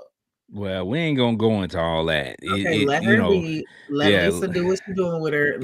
Exactly. She's been working with Lisa Leslie. Let her do what she do. Because she is developing nicely and investing in herself and getting the things that she needs. So that's fine. And her numbers are okay for what she's doing. But we're gonna get on some numbers, the stats a little bit later. We're gonna talk about some stats a little bit later, but chill out, Barbie. Chill out, Barbie. She definitely got to take a step back with that and realize that the damage that could be done if people call her bluff and say, you know what, you're gonna sit out. Like sit out then. You be gonna sit out then. Sit out. Facts. She needs to have a talk with the actual investors. Yeah. And speaking of basketball being a business on the NBA side, we'll pivot to there. Man, I'm gonna tell you what, I felt this because this is my squad, man. My Mavericks. Nico, man, what have you done to this squad from last year that went all the way to the finals? Now everybody's hurt. Everybody's hurt or everybody's gone from last year's team. Tanking. But tanking for what is the question, right? Two thoughts into my head. Tanking to try to get, because there's some really good players coming out this year. Really good. Top 5, top 7 this year that are potentially. But the Mavericks don't really even have the draft picks to get any of those guys. Right, because they don't have their first to 2030, something like that.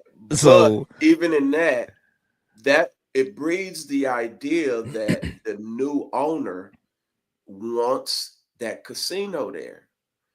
And if she ain't getting her way, she gonna take that whole thing to the bottom and dip. It definitely looks like some type of sabotage at this point. Right. I'm like, what's happening over there?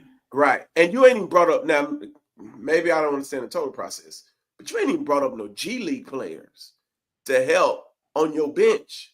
Because they got a G League. Yeah. And that's the problem I had, because they were short on their roster. They got a G League team. They have the 7'5" dude, Jamarian Sharp, that's on their G League team, who looked very good in the preseason.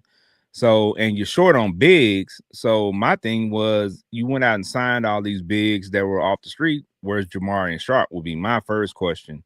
But I don't know, man. You know, at the end of the day, we know now, especially with today's NBA, it's definitely more about the entertainment factor and business versus the competition piece of it that we grew up seeing. Right. So, it's, you know, it's one of those things where a lot of this stuff you'll never know, and some of that stuff, it's going to be years before it comes out in the wash of what really happened. So, but I just hate to see it, because from a team that went to the finals last year, right, to struggling to compete, you know what I'm saying, at this point, when the first part of the season, you know, they looked all right. They looked like, even when Luka was out with Kyrie and the bigs that they have, they look decent. They look like they might be able to do some things and then get a healthy Luka back, and they would be all right. But I mean, especially when you consider that they went to the finals last year, and then, you know, they added Clay, and you're thinking like, oh shoot, you know, healthy, they could, you know, make some more noise. But didn't they raise ticket prices again? Ken? Well, that's what they were talking about recently. Not yet. I don't think. If they did, they just did it. They just raised them recently. And I was like, how you gonna raise ticket prices when people already don't want to come to the game? So yeah, I seen that post too, and I was like, make it make sense. Yeah, hey, don't nobody care. You know what? That's kind of like Target raising their prices when people already aren't coming there. So go ahead. No one's there. Right. So it doesn't make business sense, really. You know what I'm saying? Sabotage. It makes get me up out of here sense, because I need this casino. I mean, because I don't want to depend on fans to come.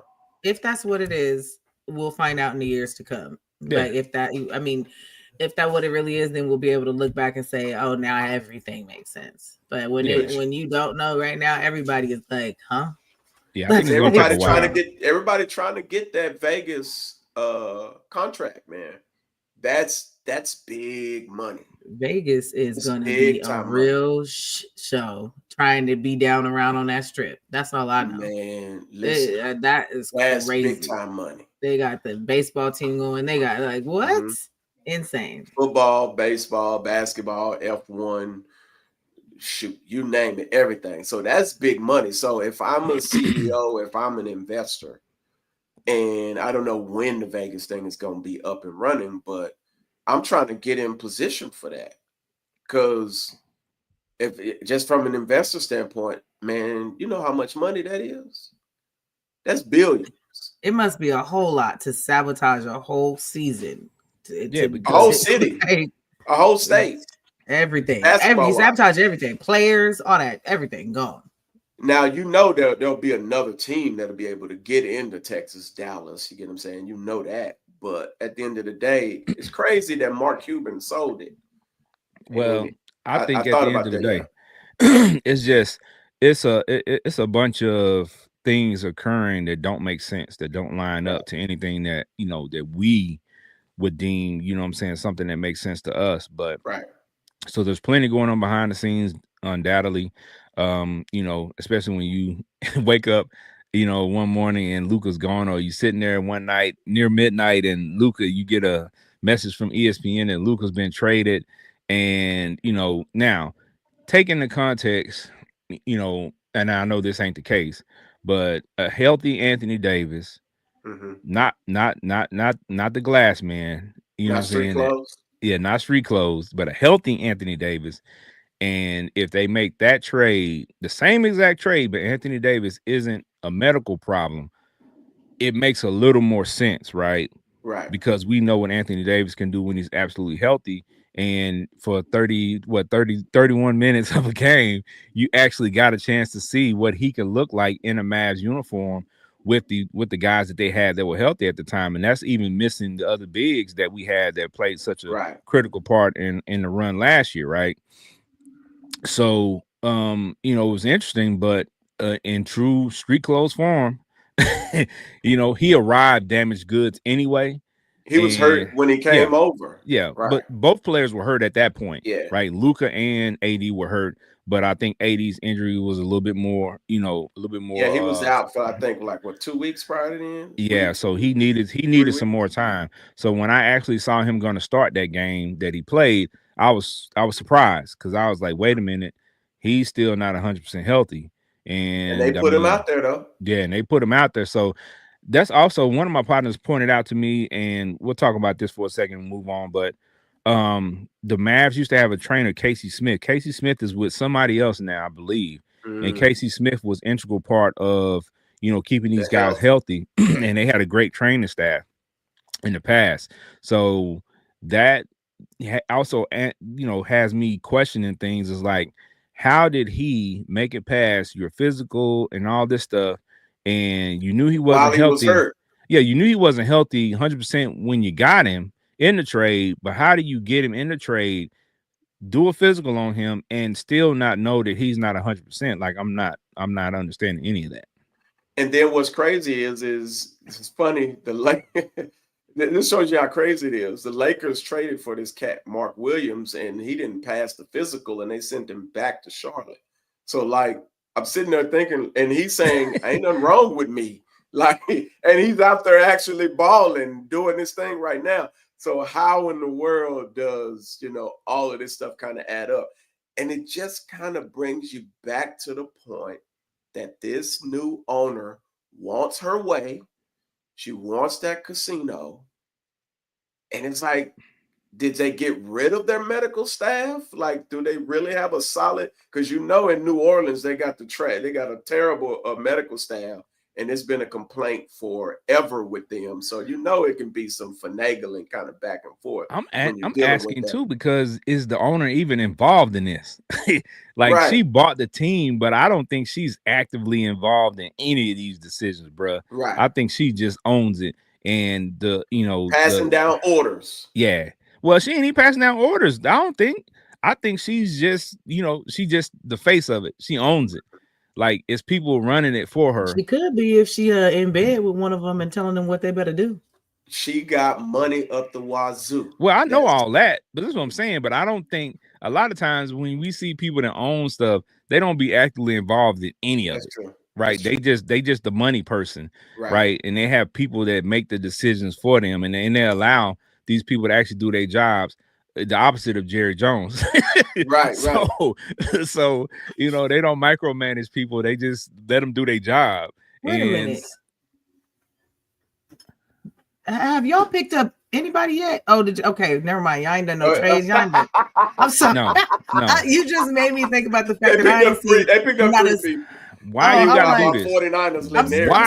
I'm sorry. You said Why you? I said Jerry Jones. I didn't say the Cowboys. I said Jerry Jones. You know what I'm saying? Just leave it at Jerry Jones. Okay. Stop. I just noticed I didn't see too many stars on the release and trade photos.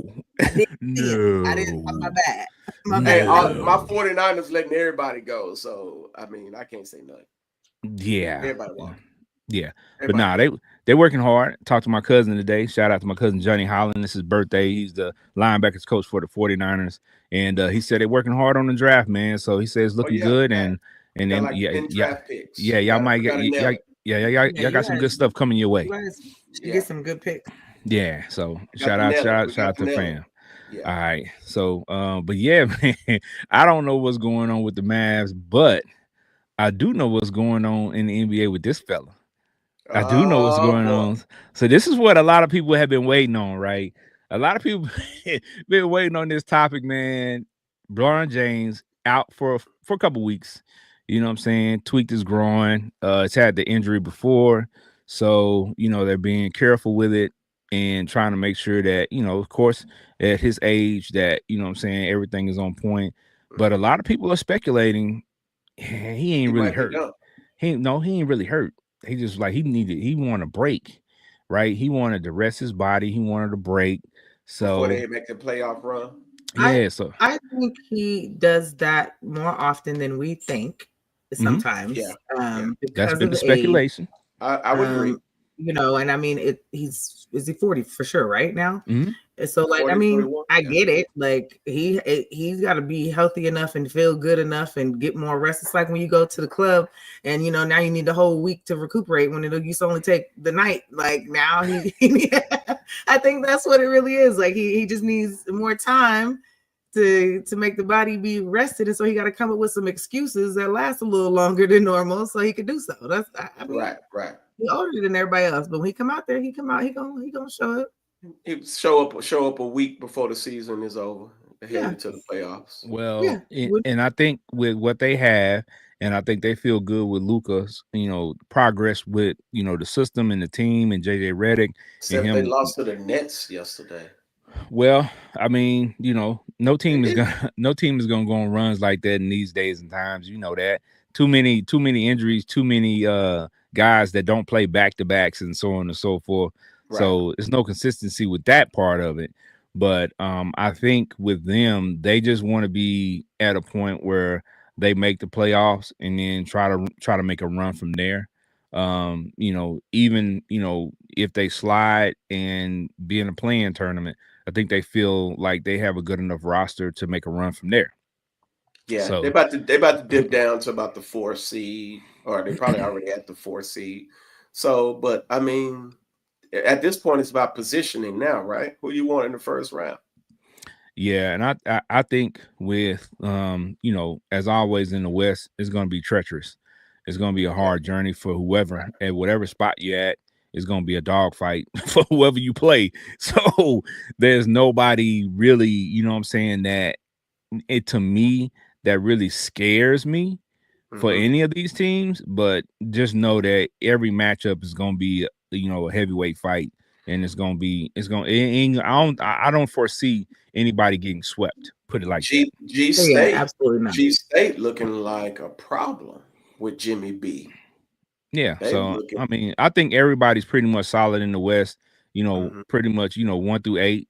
So anybody that gets in the playoffs, it's gonna be a fight, man. And I don't see anybody getting swept. It's gonna be some, it's gonna be 6 games, 7 game series across the board. It's gonna be a lot of games being played. So, but yeah. So yeah, I know we're talking about LeBron, but we got to get to what really is going on with LeBron right now in the media, and we got to talk about the situation with him and Stephen A. Smith, right? So last week there was a situation where LeBron took time to approach Stephen A. Smith during a game. And, you know, you can read the lips, but Stephen A. Smith has also said what was said there. And, you know, he said pretty much, you know, stop talking about Bronny, basically.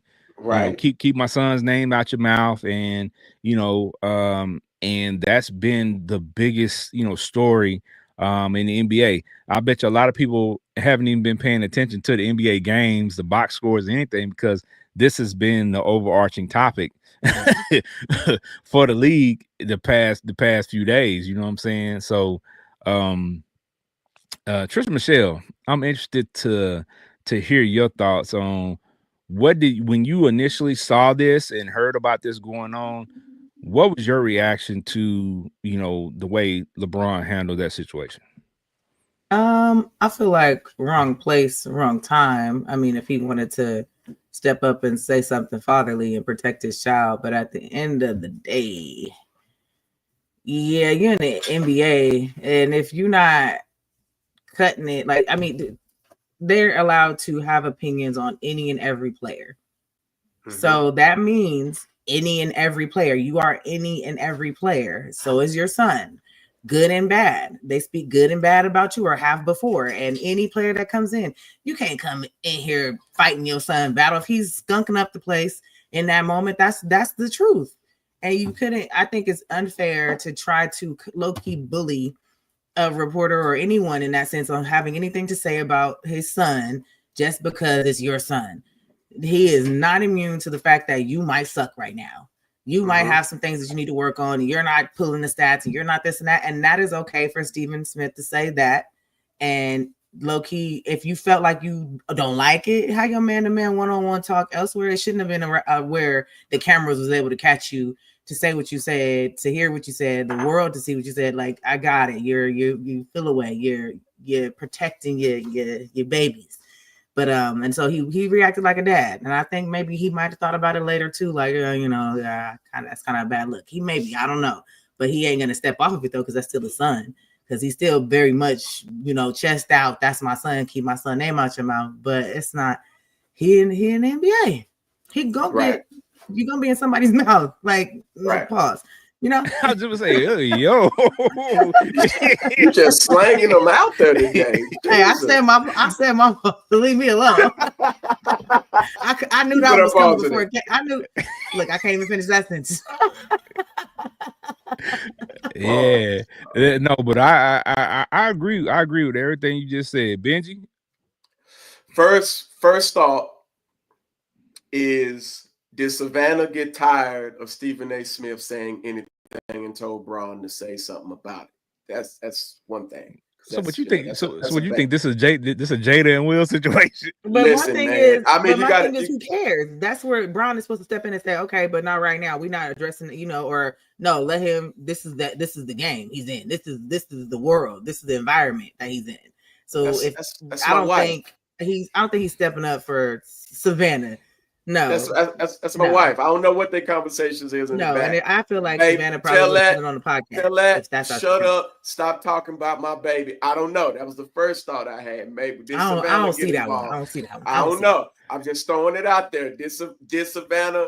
You know what I'm saying? Be like, you know what I'm saying? Don't be talking about my boy. You get what I'm saying? Because Savannah ain't gonna pull up. So boom, that was my first thought. My second thought, always with Braun, always with Bronny.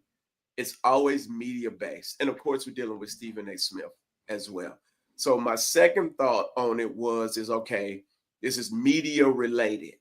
How often do you see reporters and ball players getting into it like in front of the cameras like that?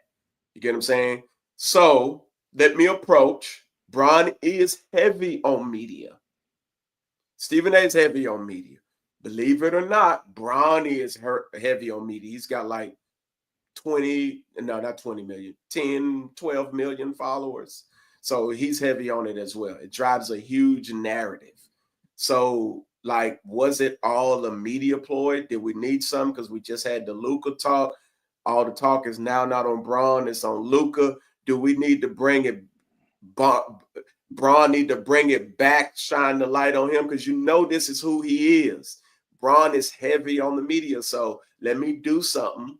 And Rich Paul, Maverick Carter, they're huge on social media, and they're his PR people. So, hey, Stephen A. Smith is at the game.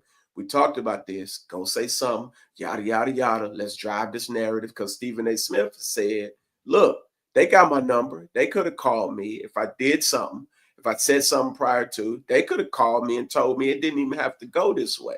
So those are the two thoughts I have in relation to it, because my mind always drifts toward first the lady of the house and then the media aspect. So, I mean, and when I consider those two in my head, it makes it just, at the end of the day, a huge media ploy, because here we are. Everybody's talking about it, and it's driving up the numbers like crazy. And remember, views were down for the NBA before this kind of took off. Even the Luka situation drove it up some more. This is driving it up some more because it's giving a little bit more conversation to talk about. So those are kind of the two things I thought about when it kind of first jumped off. Nah, I like those. I like those takes that you just gave, because I mean, it makes sense, right? And again, in today's time, I don't put nothing past people, what they do for views, the media, what they do for clicks. Yeah, the media. Even though we're part of media pretty much. Yeah, we are. We are. Right. So do that. Yeah, Right. so we're contributing to that, but I don't put it past, you know, what people will say to get attention, you know, on them. And but here's the thing, I'll point out a few things and then I'll tell you my thoughts on it, and then I have some other slides, some things that, you know, we can introduce to you. But the first thing I thought about when people were talking about it was, as a father, when somebody says something about your child, you know, how do you handle that? And I have two boys of my own, and they played, you know, high school and college sports. And for me, if somebody came to me, if an article was written that said, hey, you know, this player number 55, he missed 2 blocks that could have, you know, sealed the game for the team, and people would ask me, okay, so how do you feel about them writing that about your son? He missed 2 blocks. And he we got to work on that. Like we gotta make sure that next time he doesn't miss those blocks. You know what I'm saying? Like, I'm not gonna try to shield my son from it. He sees it, he knows what he did, and that is what it is. And we're gonna have a conversation about it, and we're gonna get with the coaches and make sure that he's on point, right? That's all we can do. My sons are not immune to, you know what I'm saying, somebody saying something about their performance if they're an athlete and they're performing in front of a crowd. If I'm at a game and somebody says, you know, no, number 95, he not doing nothing. If my son is out there, he ain't doing nothing, I'm gonna have a conversation with him. Hey man, hey man, these folks in the stands, they say you ain't cutting it, man. What you gonna do? You know what I'm saying? That was my approach to it. I didn't go to him in a negative fashion and say, well, you playing like crap or whatever the case may be. I'm just trying to be a motivator for my boys and make sure that they understand that when they're playing in front of a crowd of any kind, and they're performing, right? So you need to, you know, you need to try to do the best you can at your job. But in this situation, I had a problem with, like Trish Michelle said, the approach during the game in a public, you know, forum, in a public place like that, and the way you did it, walking up on and getting in my space is a different, you know, a different kind of feel for me, and approaching another man in that manner. Right, 6'8", 260, Ken. And knowing basically sunned him in front of everybody. Yeah, and knowing that this guy is not gonna fight you in this, and not gonna be in your face in this type of environment. Especially this man just signed another deal to get him $100 million deal. Yeah, to get him paid for just, you know, talking about sports on TV. I mean, he's not gonna mess up his money, right? by throwing a punch or doing anything crazy. So it's one of those deals where I felt like that was not the place and time to do that. If he said something on his show, which, you know, people have pointed out that if you look at Stephen A's comments, and he says, as, you know, a father, LeBron, you know, and he starts talking to him as a father. And I think LeBron may have taken exception to the fact that Stephen A said it in that manner. Was like, as a father, you know, you got to stop, you know what I'm saying, doing this for your son. And LeBron may have taken exception to that. Now that's the only thing in there that I think that people have missed, that could be the catalyst for LeBron feeling the way he felt.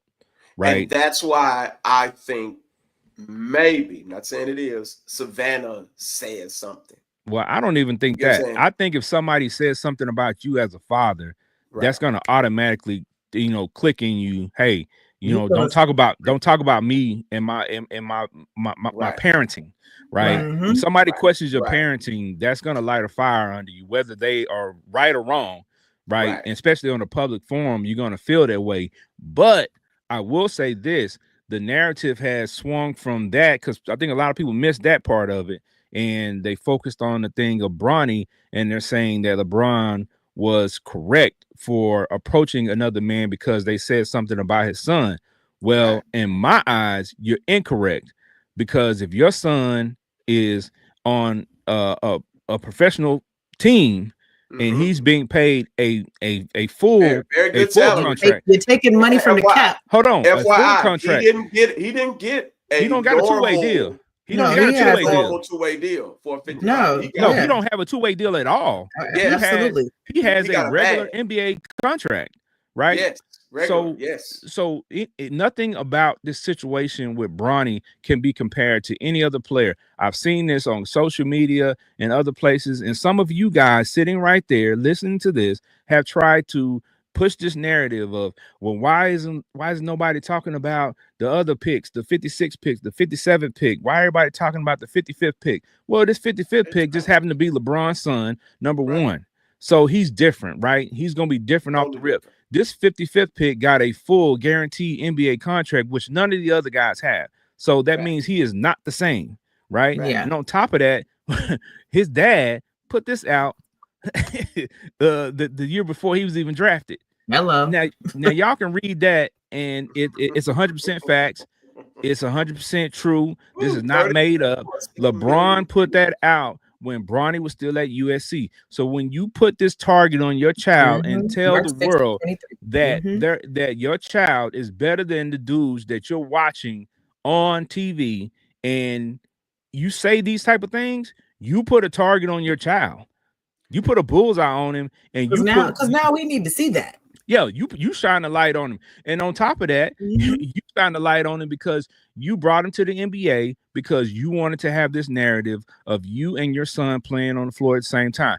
I have zero issues with that. That is an amazing thing. That is an amazing accomplishment. But things come along with that, right? You can't use this light to shine it on this momentous event and then just think after that game the light's gonna go away. Yeah. Right? Which I don't think ain't even no razzle or dazzle. And where they been at? If I believe Bron to be who it is, I know he knows all it. That's why I lean more of it being more of a media ploy than because there's no way Bron doesn't know. I don't think it is. I really think he got in his feelings. He had a little mini crash out. He had a little mini crash out moment as a parent.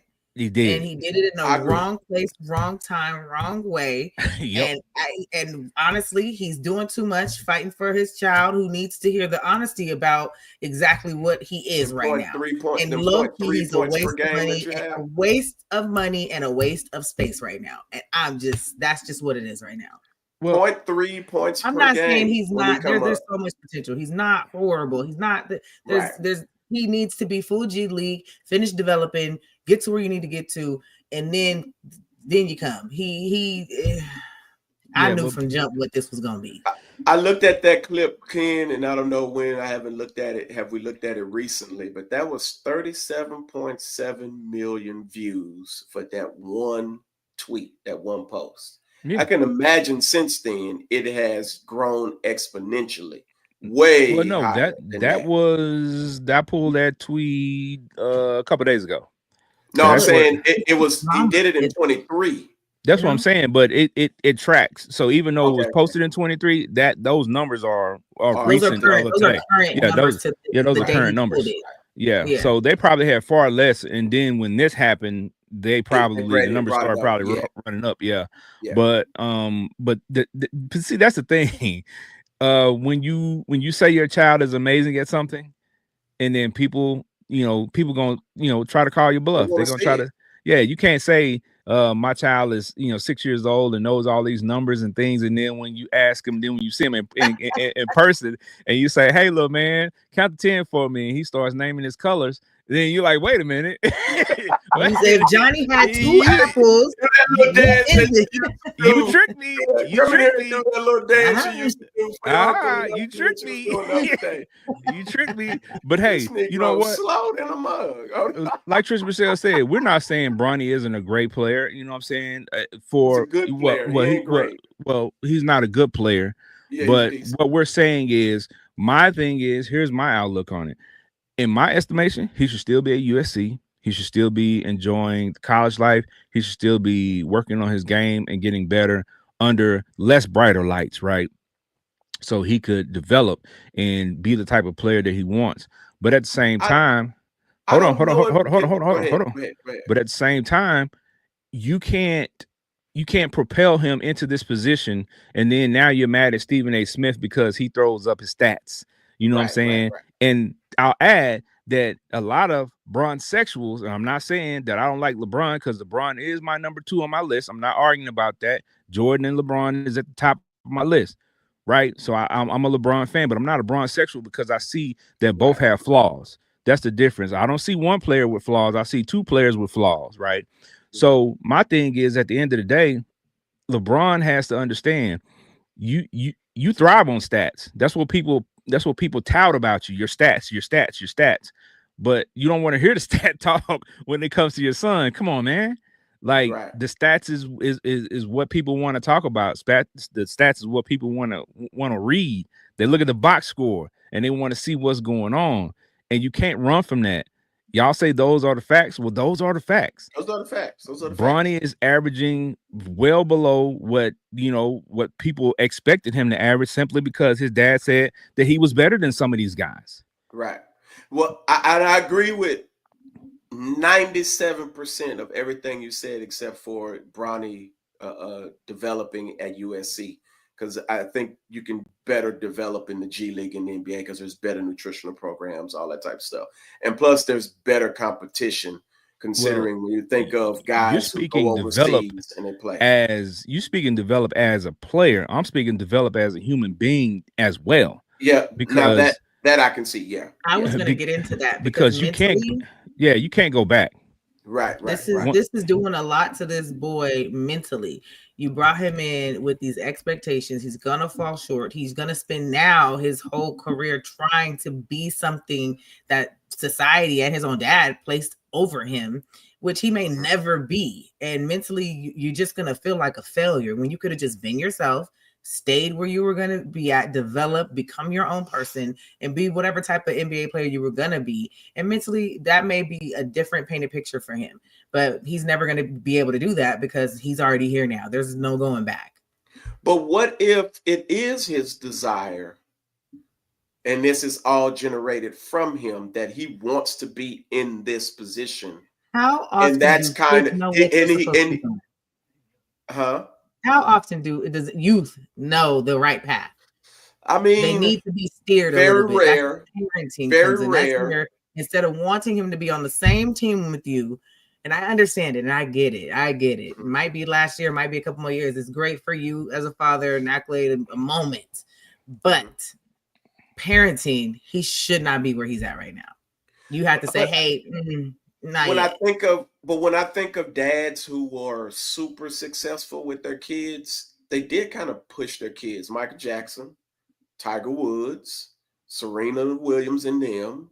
Michael Jackson. And you can go, well, you get what I'm saying? They dads made them. You mean Joe Jackson? Joe Jackson.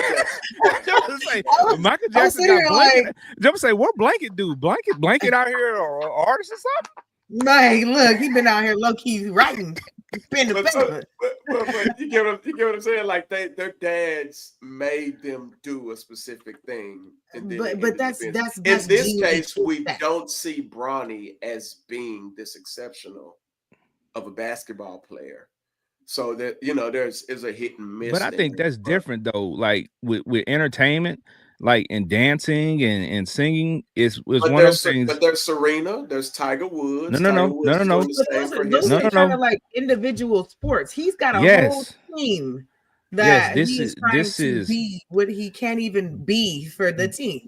But but the people you named, like Venus and Serena, for instance. Mm-hmm. The percentage of women that are built like them, that are that height, they're outliers, right? The people you named, they have certain skill sets that make them outliers. Their dad made them be exceptional. But what about Bronny makes him an outlier physically? Nothing. And see, that's the thing, though. I don't think we're going to look at we're going to, because he's from LeBron, we're going to want him to be exceptional, but I think everybody knows that he is. They give him his comp. They don't say he's going to be exceptionally great. They literally say he can be a solid 3-and-D type of guy. But not saying he's Drew Holiday, but they give him like that comp where he can be like that 3-and-D. I understand that, but what I'm saying is there, but it isn't there, so you can't push him to something that he can never be. But in the G League, he is doing pretty good. But Pro Ball is different story. But stop the G League talk good. Because even with the G League, we talked about this. Like he's only playing a certain amount of games. He's only playing home games, and they're running sets for him and things of that nature. So those numbers are going to be skewed because let's just be honest. The Lakers have sent down a directive to make sure that certain things are in place, and they're not doing that for other players. So I don't even look at that and count that as anything.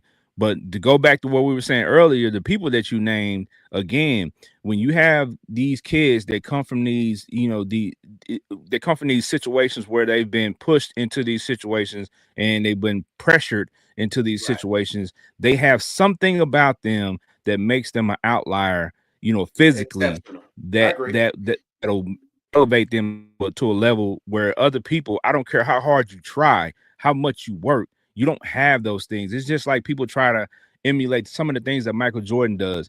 You don't have 10.5-inch hands. You don't have, 11-inch hands. You don't have baseball mitts for hands. So it's just certain things that you won't be able to do no matter how hard you work at it, because a la Kobe. Kobe worked at a lot of stuff, mimicked a lot of stuff Mike does, but he could not do certain things that Mike does because he doesn't have the same size hands. It's just certain things that make you different. Michael Jackson had an exceptional voice, right? Even when he changed his nose, he had an exceptional voice, right? And there's something that you can't change. You can teach somebody how to dance, right? But the voice is God-given, totally different, right? But in Bronny's case, and this is where I'll defend him because you really like this Bronny, huh? Well, because I'm thinking marketing. No, I know. Go ahead. Now he's generating. Now we talk about an exceptional skill. It may not be on the court, but that boy sold $50 million. That's not a skill. That's marketing. That's marketing simply because you were born into a situation and your dad is LeBron James. I was just about to say. Yes, very true. he didn't personally do any of that. True. But if I'm a CEO, if I'm running something and I'm looking for something, you got to remember, you're looking for something you can draw on. First of all, I gave you the contract, whatever, all of these semantics you have, right? I'm looking for something because remember, we're in the business world. This is quid pro quo. What can I get out of you? What can you get out of me? And I can get out of you for my G League team millions of dollars in tickets and sales and jerseys and this. I have to find a medium somewhere to justify all of this stuff that we got going on. And just so happen, if I mention Bronny James' name, I get 37.7 million views in the social media world. So you do have to find something. I'm not saying he's going to be a great basketball player. I don't think, I for one, don't believe that. But what exception is there that comes with him? And to me, the only thing you can look at and say, media. So you just described putting Kai Cenat on an NBA team. That's what you just described. That's what you just described. I'll put him on my marketing team, though. You know what I'm saying? I mean, basically, that's the view, that's the marketing. That's the celebrity game, though, right? I mean, but what I'm saying is, he makes things highly interesting. And that's it. You draw the crowd. But that's what I'm saying, though. What LeBron went to bat for, what most people think he went to bat for, was talking about his son and his basketball ability or inability, whatever way you want to look at it. But that's the conversation, right? And with the numbers and things that he has in the NBA game, and I even pointed out to somebody, they don't want the spotlight on him, but why is he doing post-game interviews? They had Bronny in a post-game interview, and he hasn't even really played. So why are you in a post-game interview? Like that type of stuff. I don't want to see nobody that wasn't on that court. Shut your mouth. I bet you it's in his contract to do it. We hadn't seen it. But what I'm saying is, contract to have to do it. Why would you allow this? If you're LeBron, why would you even want to allow this when you're saying, okay, I don't want to, highlight certain things, but you're doing this part of the media, right? Like you can't do both. You can't speak this way and then turn around and your actions showing something totally different. Like it looks crazy. So no, I would agree, except for if I'm thinking long term, I'm looking longer into Bronny's future. I know he ain't gonna play basketball for 20 years like I did, 15 years like I did.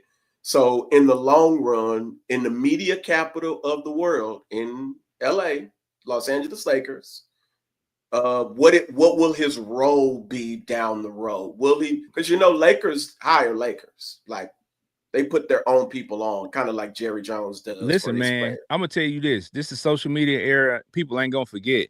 He can do whatever he want, but if he don't perform on that court, like LeBron said, he ain't got to work for the rest of his life because LeBron got money, which is true. Right. But people still gonna roast. People gonna be like, that's a fact. That dude was sucky on the court. So you can't run from that. You can't run from that. So no, you can't. Remember, in social media space, that is a narrative to drive for the rest of your life.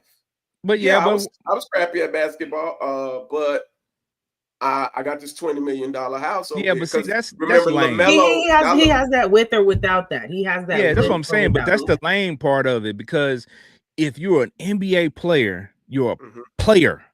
Right. We don't care about how much money you got. You can talk about that stuff all you want. Did you play? And if you played, did you play well? You average 0.3 points per game. You know what I'm saying? A real NBA or just a sports fan, this is unacceptable. Like, I'm sorry, it just is. Like, there's no way to like sugarcoat his existence right now in the NBA is not cool. Like, because how many years, Ken, are you giving him to develop before you cut ties? If you're the Lakers, he needs to retire when LeBron retires. I was just about to say, as soon as LeBron is gone, give him his bag. As soon as LeBron retire, give him his little spend a night bag and send him packing soon. As soon as the daddy go, you gone. But what's his contract? Is it 3 years or 4 years? I think it's 3 years. I think it's 3 years. But check this out. Could you imagine if Barry Sanders did that on the Detroit Lions, just said, nah, y'all gonna, you know what I'm saying, y'all gonna sign my son. Emmitt Smith said that to the Dallas Cowboys, y'all gonna sign my son, right? And we know that their sons are not bad football players, right? Right. They were decent football players, right? And they Barry Sanders' son and Emmitt Smith's son had decent numbers. I think both, matter of fact, both played for Stanford at one point. They actually had decent numbers. At them and tell they wasn't gonna be much of nothing. Well, I ain't gonna say all that, but it's just the fact of sometimes you don't have the physical skills that your dad had. You're not as big as he was. You're not as strong as he was. You don't have the same physical traits. And sometimes I tell people with sports, you have to look at sometimes it's a physical thing, right? It's physical, not just physical from the actions, but looking at, okay, he's got big arms, or he's got bigger hands than him, or his calf muscles are a certain way. It's the aesthetics he's 6'7", 240 and can run like a deer. You get what I'm saying? He can't catch. You know what I'm saying? Like it's those type of deals, and then you look at sports and you say, oh, well, that dude was a bust. That dude was a bust because he never was that good from the beginning. He just fit the build and he looked good doing it. So they went with the aesthetic piece of it. And then you had this guy over here who was a little bit smaller, who was a little bit undersized for his position, who didn't have the accolades that this guy had, but he got heart and he's a dog. And he gets out there on the football field and the practice and in the games and he performs. That guy is, oh man, we found a gem. No, that dude was already good, but he just didn't fit the bill physically. So, that's where you went. But let's really back in. Bronny James. He is one of those guys who I feel bad for because I don't feel like he is a bad player. I feel like he could carve out a solid NBA career for himself. He could be a solid 3-and-D guy. He's still young. We don't know if he's going to grow anymore because it's possible. Some of those guys still continue to grow. So, him being listed at 6'1", 6'2", he gets to 6'4", 6'5". In the next couple of years, you might be talking about a different deal, right? He's athletic. He has some instincts that you can't teach that are just, innate in him. So he has some things that you can build on. But at this point, they're just not where they need to be. And he's a rookie. But the thing of the matter is, the only reason why the expectations are that high for a 55th draft pick is simply because of his dad making comments that he's made about how much better his son was than other players. And I think that's where the problem started. And that's why the expectations are what they are for Bronny James at this point in his life and his career. Shout out to LeVar Ball for laying the blueprint. Well, and that's the crazy thing is people thought he was crazy and his boys actually hoop. Like, don't get it twisted because Barnes brothers can hoop. Yeah, Barnes some injuries. Lonzo is when healthy. Lonzo is a monster. Defensively passing, he just was shooting it. But LaMelo is an offensive savant. Like he can score with the best of them, and he can pass. He can pass the rock. Like his IQ is up there too. Jello making this thing in the movies. I mean, in the movies and in music, right? Yeah. So I mean, they're all successful, but people thought he was crazy, and like I said again, this is no knock against LeBron James or his legacy, but this situation with Stephen A. Smith just didn't sit right with me, and it never will, And until something else comes about where maybe he apologizes, which he's not, it's not going to change my view on it at all. So it just is what it is. And I'm going to share this before we move on to our questions for tonight. And DeMarcus Cousins had something interesting to say. Yeah. He said, it's cool when they do it. It's a problem when I do it. I was called a villain and a bully thug when I confronted a reporter for speaking on my family. Got suspended and eventually traded. I look forward to getting my lick back.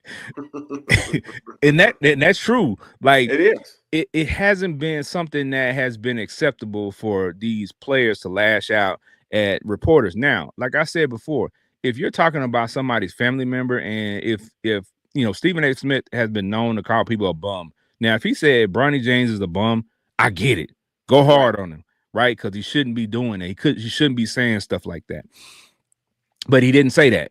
He just talked about his stats. He just talked about, those type of things. And he implored LeBron to stop pushing his son out there in the forefront for people to make these type of assessments on and then be upset when they do.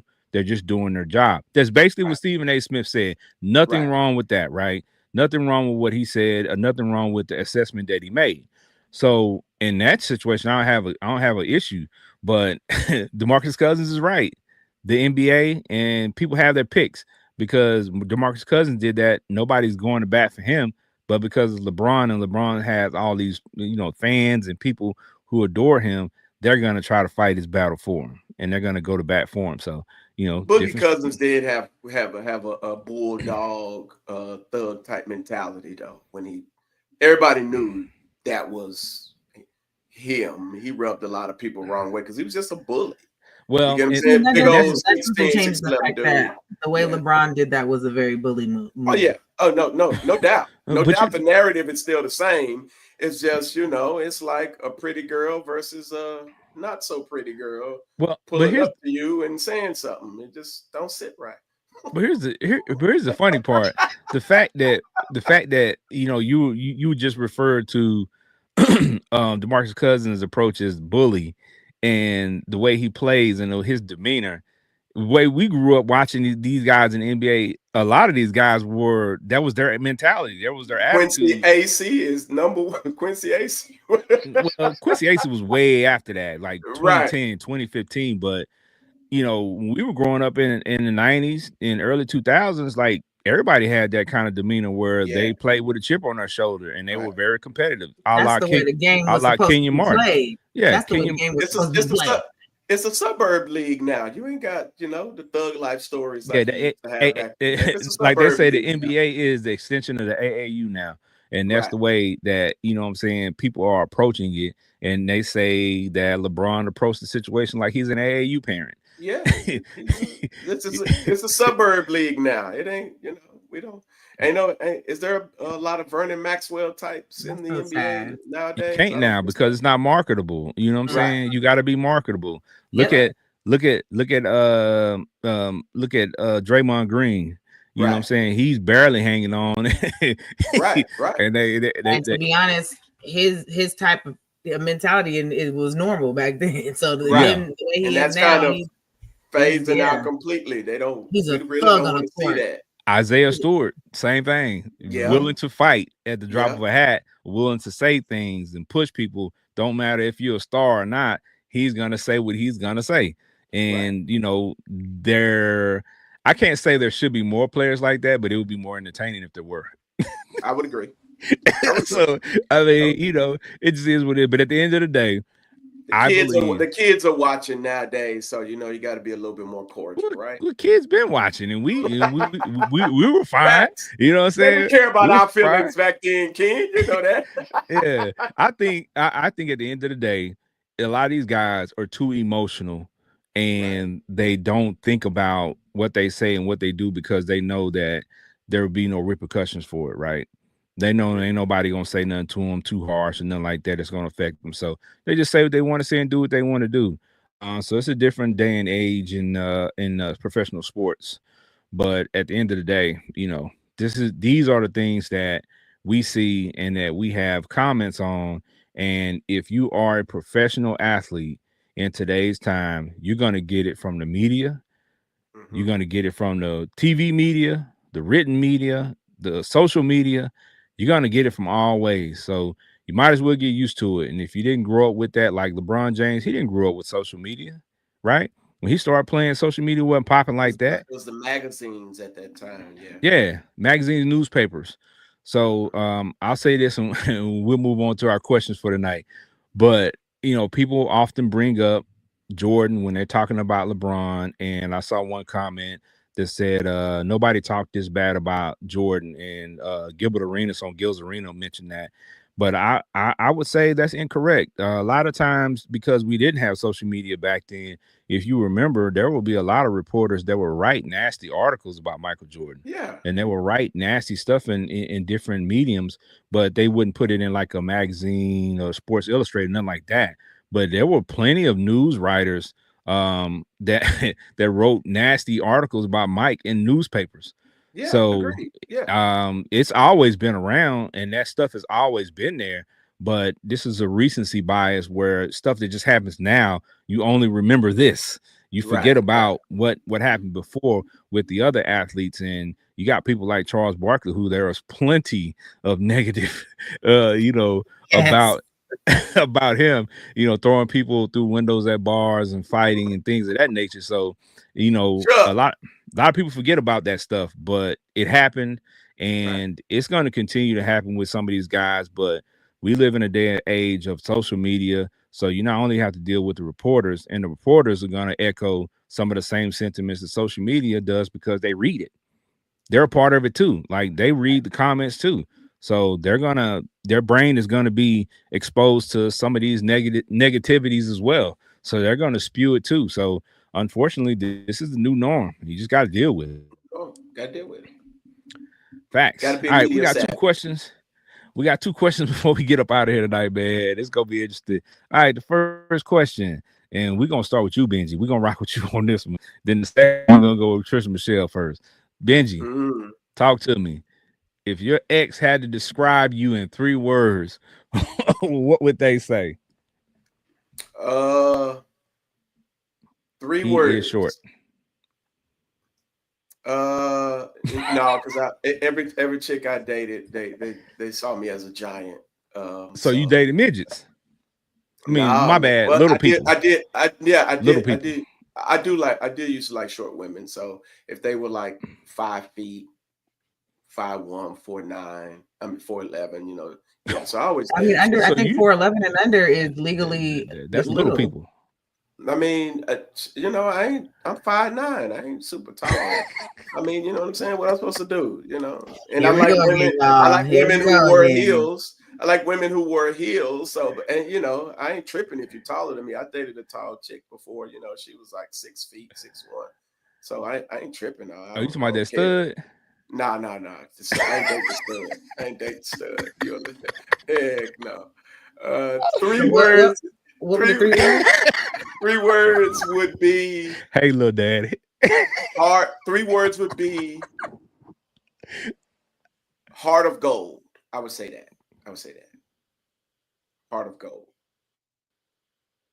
Yes, heart of gold. Serious.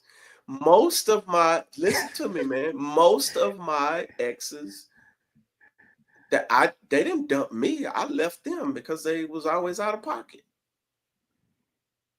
So it's not like they left. Yeah, but I mean, they would stick like I ain't trying to toot my own horn, but not one girl I know would, if I pulled up on a date, she wouldn't date me still. Because I never treated them bad. I never mistreated them, or it's just like I can be anal about certain things. Like I know what our next question. I know what our next pause. I know what our next question is going to be. Take so I'm like, like nah, like I didn't treat them bad or whatever. It's just you hard headed. Like, and I can't deal with that. Why you running my blood pressure up? You get what I'm saying? I told you not the same thing I told you not to do yesterday applies for every day. Why do I have to keep saying this all the time? Like, you don't. The bitch sound like he dated some bad kids. He sound like he dated bad kids.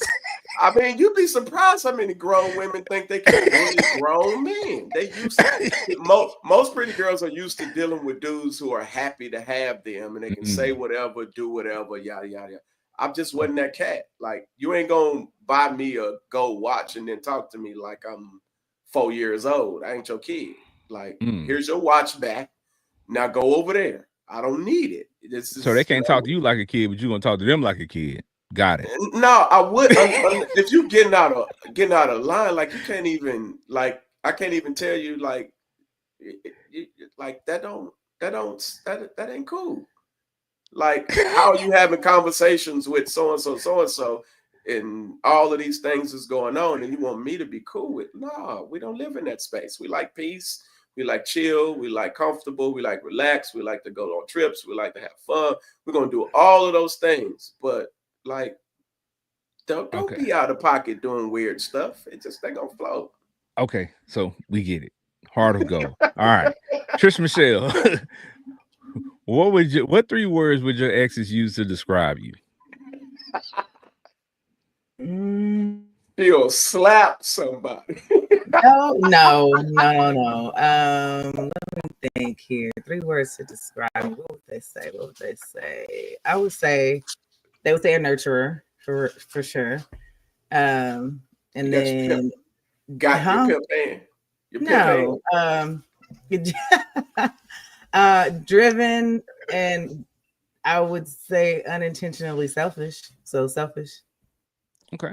Well, unintentionally selfish. That's a good one. I think that. Unintentionally selfish. Yeah. So I'm selfish. I am driven, and I'm a nurturer. Okay. Well, I think I like that assessment. That's an honest assessment. You ain't say heart of gold. You no, because I don't have one. I'm an asshole. We know. That's why I said pimp hand. That's why I said. I know you got your pimp hand. I know this. No, it's not a pimp hand. It's just okay. If we finally made it to we're done. Okay, goodbye. Bye. Yeah, I ain't crying. Or if I finally made it to where I'm done, goodbye. Bye. And I'm like talking cold turkey. Goodbye. Like. Right. Or if it's a very like matter of fact upfront conversation, I'm gonna be very matter of fact, and that sometimes it's not heart of goldish of me, and I don't care. So, but then at the same time, sometimes I could be so caught up in just doing what I'm doing, like because I'm just so driven or so like nurturing or just into whatever it is. Like I'm not always thinking about maybe like I think I'm giving this, but that maybe they needed something else, and I'm like, it's a little selfish, come up a little selfish unintentionally, and sometimes that ain't the best look. So yeah, I might have been that, but I mean, hey, I like that word though, unintentionally selfish. I need to put that on a t-shirt. Yeah, definitely. Yeah, that's t-shirt. That's t-shirt material, definitely. Yeah. All right. Well, for me, 3 words I would say. I mean, they're gonna automatically say tall because everybody says that. Kind, because I was kind to everybody, no matter what you did, even when you didn't deserve it. I was. And hilarious because I make everybody laugh. Anybody who's been around me for any period of time knows that I'm gonna make you laugh, whether you want to or not. We're gonna laugh. Right. And that's just what I do. I don't care where I'm at. Just like I made a comment earlier this week, even if we're at a funeral and somebody does something at a funeral, I'm gonna laugh. I'm sorry. I just laugh. I've always been like that. Like when I was younger, my mom used to say, "You just giggling all the time." I just like to laugh, man. Right. And I just like to make people around me laugh too and enjoy themselves and have a great time. So, those are the three things that I think are consistent from any lady that I've ever been around for an extended amount of time like that. I mean, true to form. Yeah. All right. So the last one of the night is gonna be a doozy. It's an interesting one. So, audience, we want to see some comments from y'all, man. Chime in. Let us know what you would do in this situation. All right. So, a scenario: you arrive at your guy's or your girl's birthday party and find that they have invited their ex to the party. What's your next move, Trisha Michelle? What's your next move? You get to the party, you see that there's another chick there that you know is clearly his ex. What are you doing in that situation?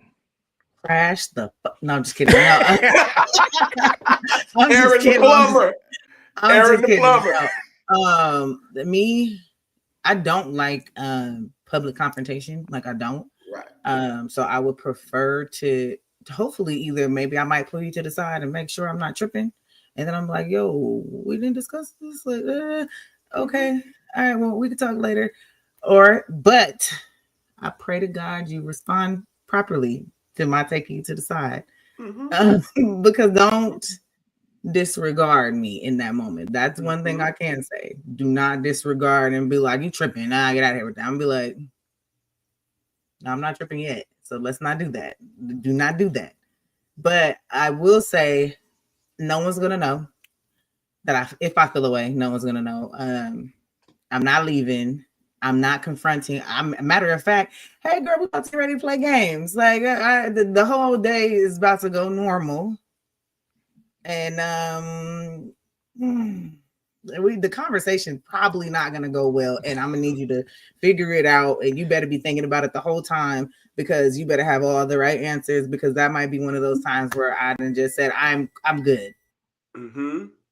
Yeah, I mean, to me, exes coming around, or I won't say that. So we can have a conversation. If I knew and like y'all, I'm not one to be too upset about certain stuff. So people got kids with exes and stuff like that, So it just depends. But if I knew and I was prepared and stuff, so not knowing that she just showed up, that's me. Yo, what type of conversations have y'all had? What's she doing? Amen. Like, why is she here? Now I need to know. Lift your hand. Why is she here? Why is this here? Lift your hands. Okay. All right. Well, I totally understand that. Benji Banks, man, the brand. Talk to us, man. Let us know what you do in this situation. Listen. First off, I'm dipping. Let me explain to you what's going on. Wait. Say that louder. I'm leaving. I'm dipping. I'm leaving. He said he's gonna be in that corner. Ooh. Yeah, nah, because listen, I know for a fact if I'm with you, I know you've had an ex. I know who so-and-so is. I know what the deal is. I know what the 411 is. I know you got kids by them. We've talked about this. I already know. So my thing is I know my boundary. I listen, I don't need so-and-so around. I'm a whole Negro. I don't need so-and-so, none of that. Back and forth conversations because I know how territorial men are. They like to direct and tell you this. And then, listen, you ain't telling my wife nothing. So first off, so if you've had conversations on the side and you invited him to this function, you literally took everything I said and threw it out the window. So I'm going to pull up on you and I'm going to be like, listen, I'm out of here. I'll catch you when you get to the spot, but I'm out. All right. And because, I ain't about to cause no, you obviously, it's your birthday. You obviously wanted him here and not me.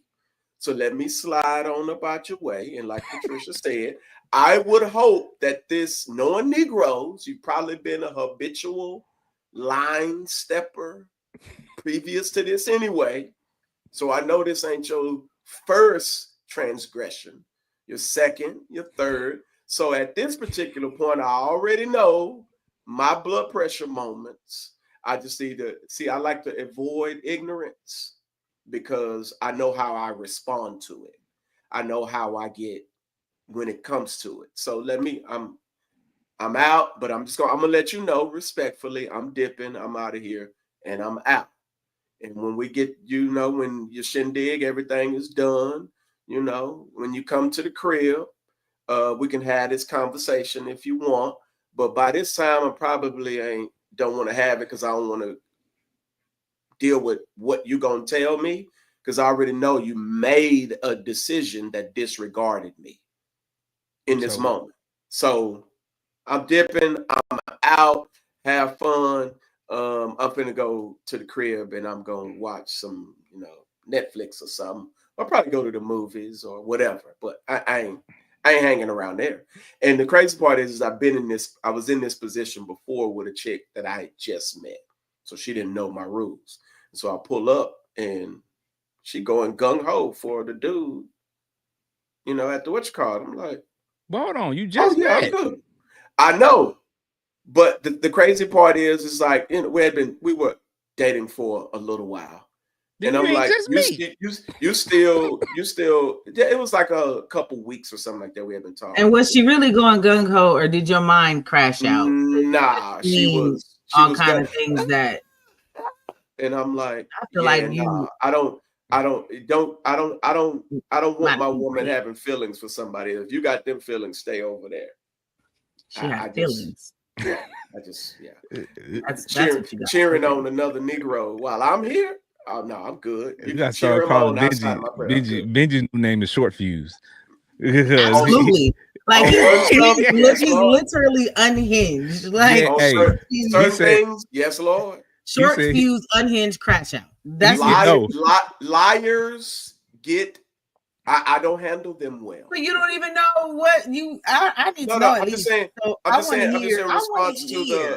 response to the short fuse. I don't do well with liars, and I don't do well enough. So I'd rather exit. Yeah, that man said he gonna leave out before he crash out. Yes. I can respect it. And I understand that, but not every scenario. Sometimes we see red before we see what's going on.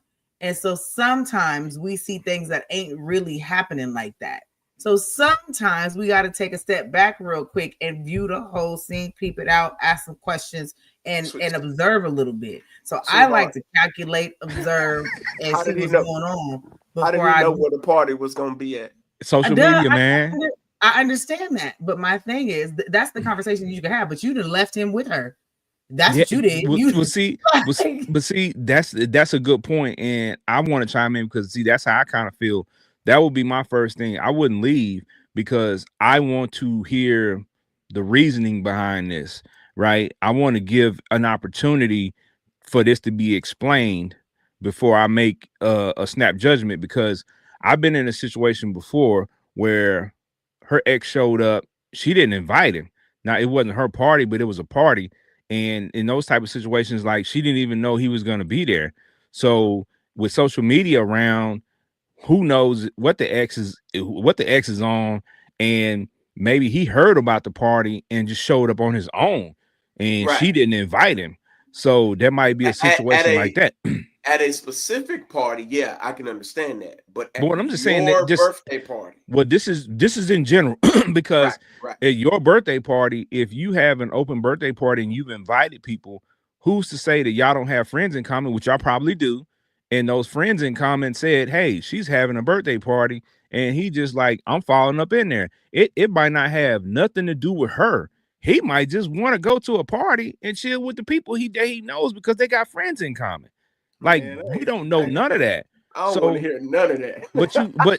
but as an adult, you gotta look at these situations.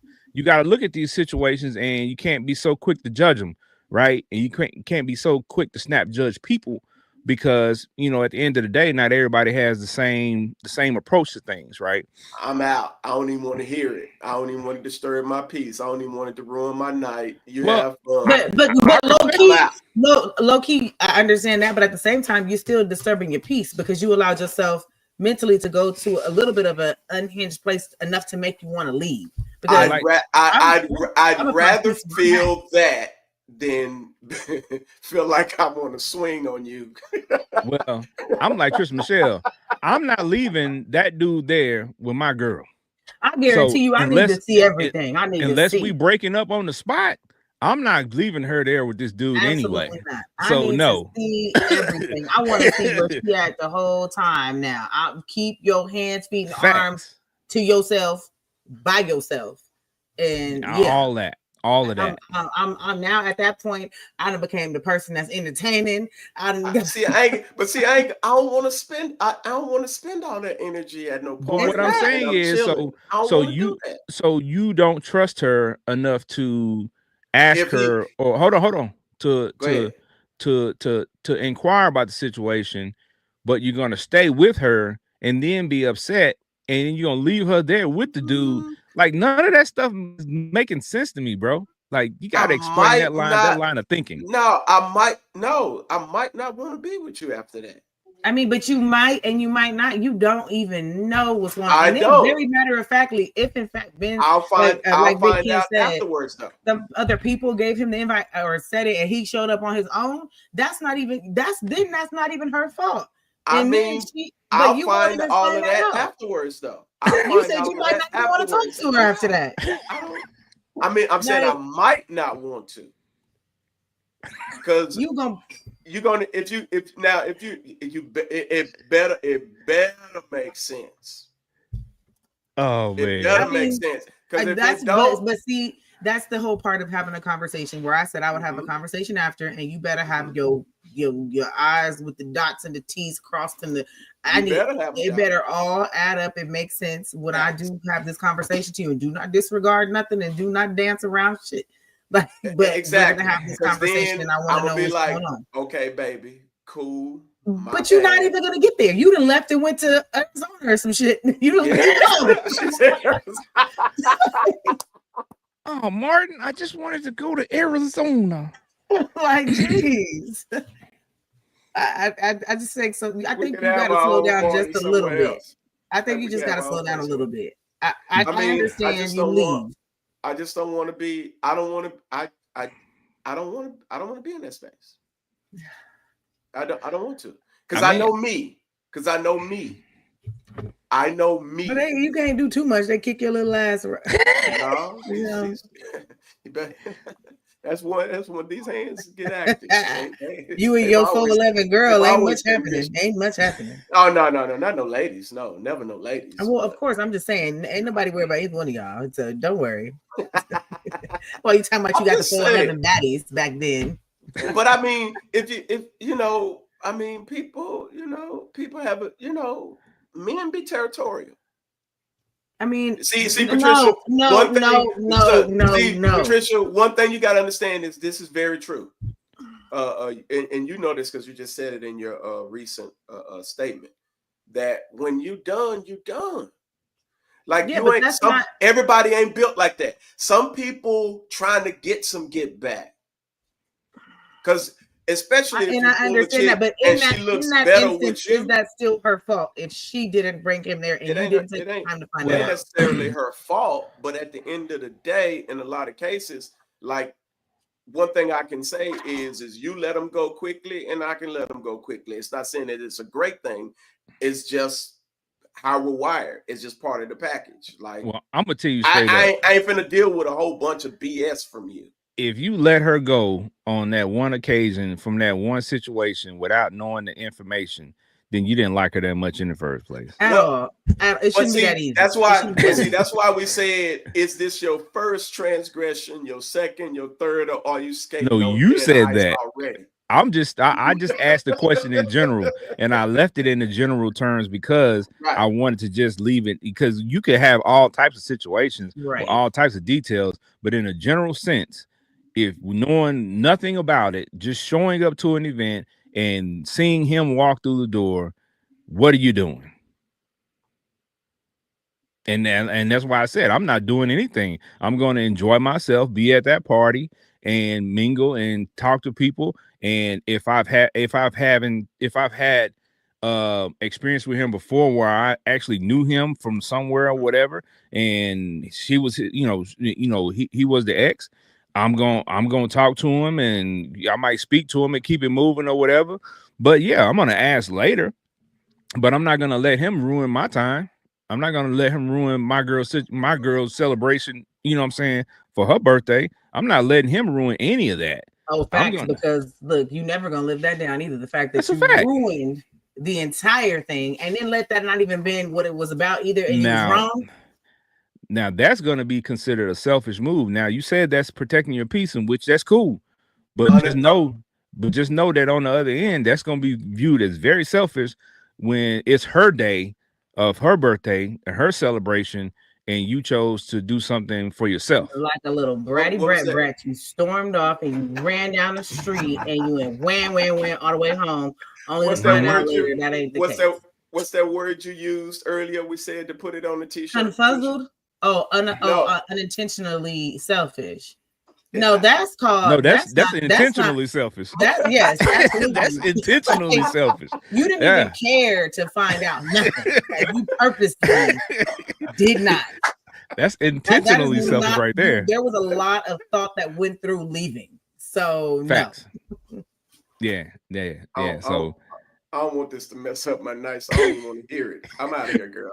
But you know what? At the end of the day, I respect everybody's, opinion when it comes to how they deal with their situations, because again, everybody's different, right? Some people know what they can deal with, and Benji doesn't want to turn into Aaron the plumber, and we respect it. You know what I'm saying? Like, he don't want to throw fisticuffs in the function, and he feels like this situation might cause him to do that. Might come out of his shell, the turtle shell. And we get it. Right? He left her there, and now she didn't took it as they done broke up for the night, and now she getting plumbed down by the new plumber. That's what I was just going to say. She might get smashed by the ex because she feels some type of way about you. Listen, if that's what's on your brain from the beginning, then it wasn't on the brain from the beginning. It wasn't until her usual pipes left.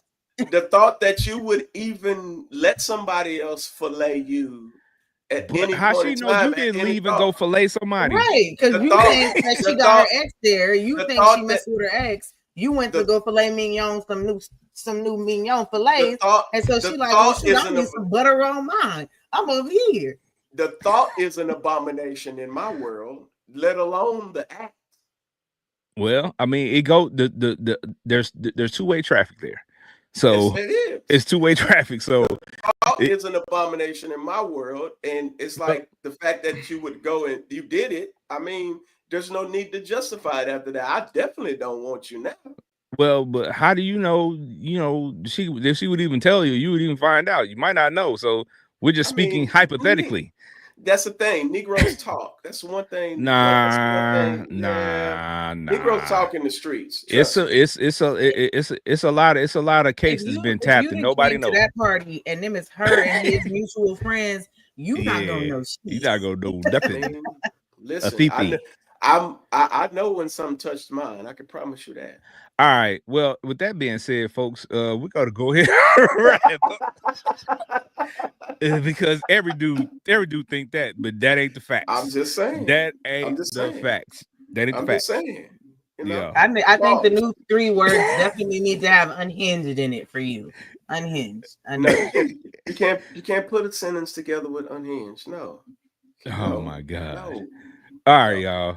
We're not crashing out. That's why we leave. Put a sentence together with unhinged. We gonna leave it. Stop. Leave it. Okay. All right. Yeah. All right, Michael Jackson's son. Yeah, blanket. And we're gonna put a blanket on this because it's time to go night. Yeah. Hey y'all. Food cooking. Hey y'all, we've had a great episode. We covered a lot of topics, talked about a lot of things. We appreciate y'all hanging in there with us. And y'all already know how it goes. If you got anything that you would like for us to talk about, subject-wise, people that you want to see interviewed that you know personally, send them our way. We have a conversation with them, and maybe we can get them on, or maybe we can get your topic on, and we can discuss it for the audience to see and for you to chime in. Before we get up out of here, we got to give our people an opportunity to have a final word and to let you know where to find them on social media. Benji Banks, the man, the brand. We'll let you go first tonight, man. Talk to the people and let them know where to find you on social media. You can find me on IG BRB4701. You can find me on Facebook, Benji Banks Reinvented. You can find that on there. That's easy work.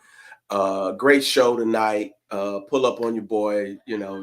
Shop, counseling. All of that type of stuff. Church, everything. You name it, you can pull up on us. But I wanted to say there was an amazing story about a doctor that was in Baltimore that you took care of everybody. And he was amazing, right? Sometimes free. And he ended up getting cancer. His insurance got canceled. And the Baltimore community actually came together and took care of him. So that was something exceptional. And I thought I wanted to actually mention that because, listen, I think it's very rare where people actually look out for people that take care of them. So shout out to Baltimore for taking care of someone that was near and dear to their community and making him get well. And he's got his insurance back. He got over his cancer and he's still out taking care of patients, sometimes at no cost. So that's my good thought for tonight.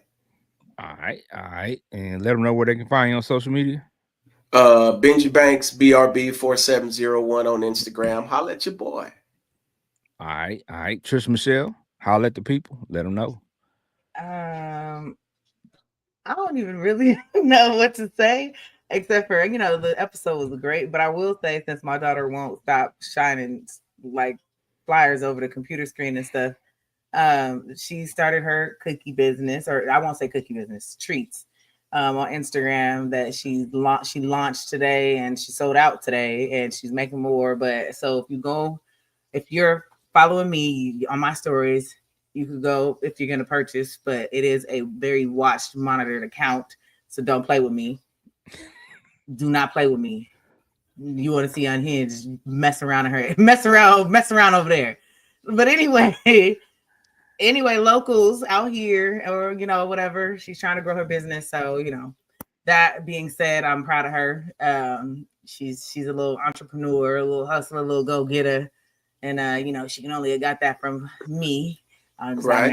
I'm not talking bad about her dad because he's great. I hate to cut you off, but if she ever does cookies and she wants and I can sell them in my shop, I definitely will. So okay. 100% to her. We won't even take the money from it. If I can, yeah. I'll let her know to make a couple of samples to see how, so she can know how much to kind of put in there and stuff. So we'll definitely get into that. We'll talk.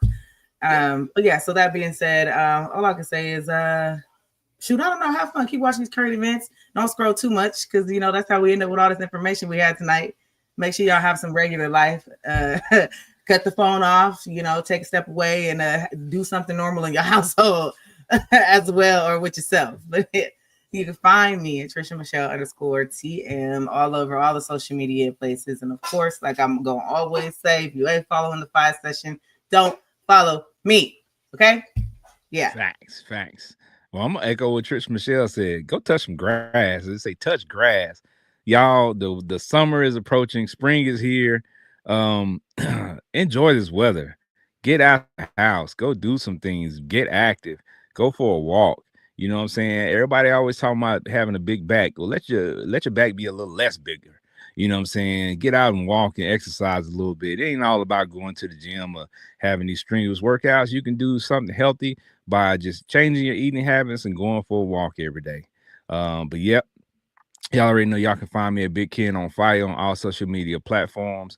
Y'all can follow the Fire Session on all social media platforms. Just type in FIYAH session and we'll pop right up. Make sure you go to YouTube, hit that like and subscribe button, and make sure you hit that little bell notification so you can be notified every time we go live, every time we have new content or whatever we got going, because you don't want to miss it because we do everything live here. If you missed the live, you can also go back and watch the replays on all our social media platforms as well. And you can still comment, and so we can see the type of things that, you know what I'm saying, that y'all want to talk about, that y'all say, that y'all are interested in, because we do read the comments. So we appreciate the love. We appreciate the support. And y'all already know, make sure you tap in next week for another live episode. It's the Fire Session. We love y'all. Peace.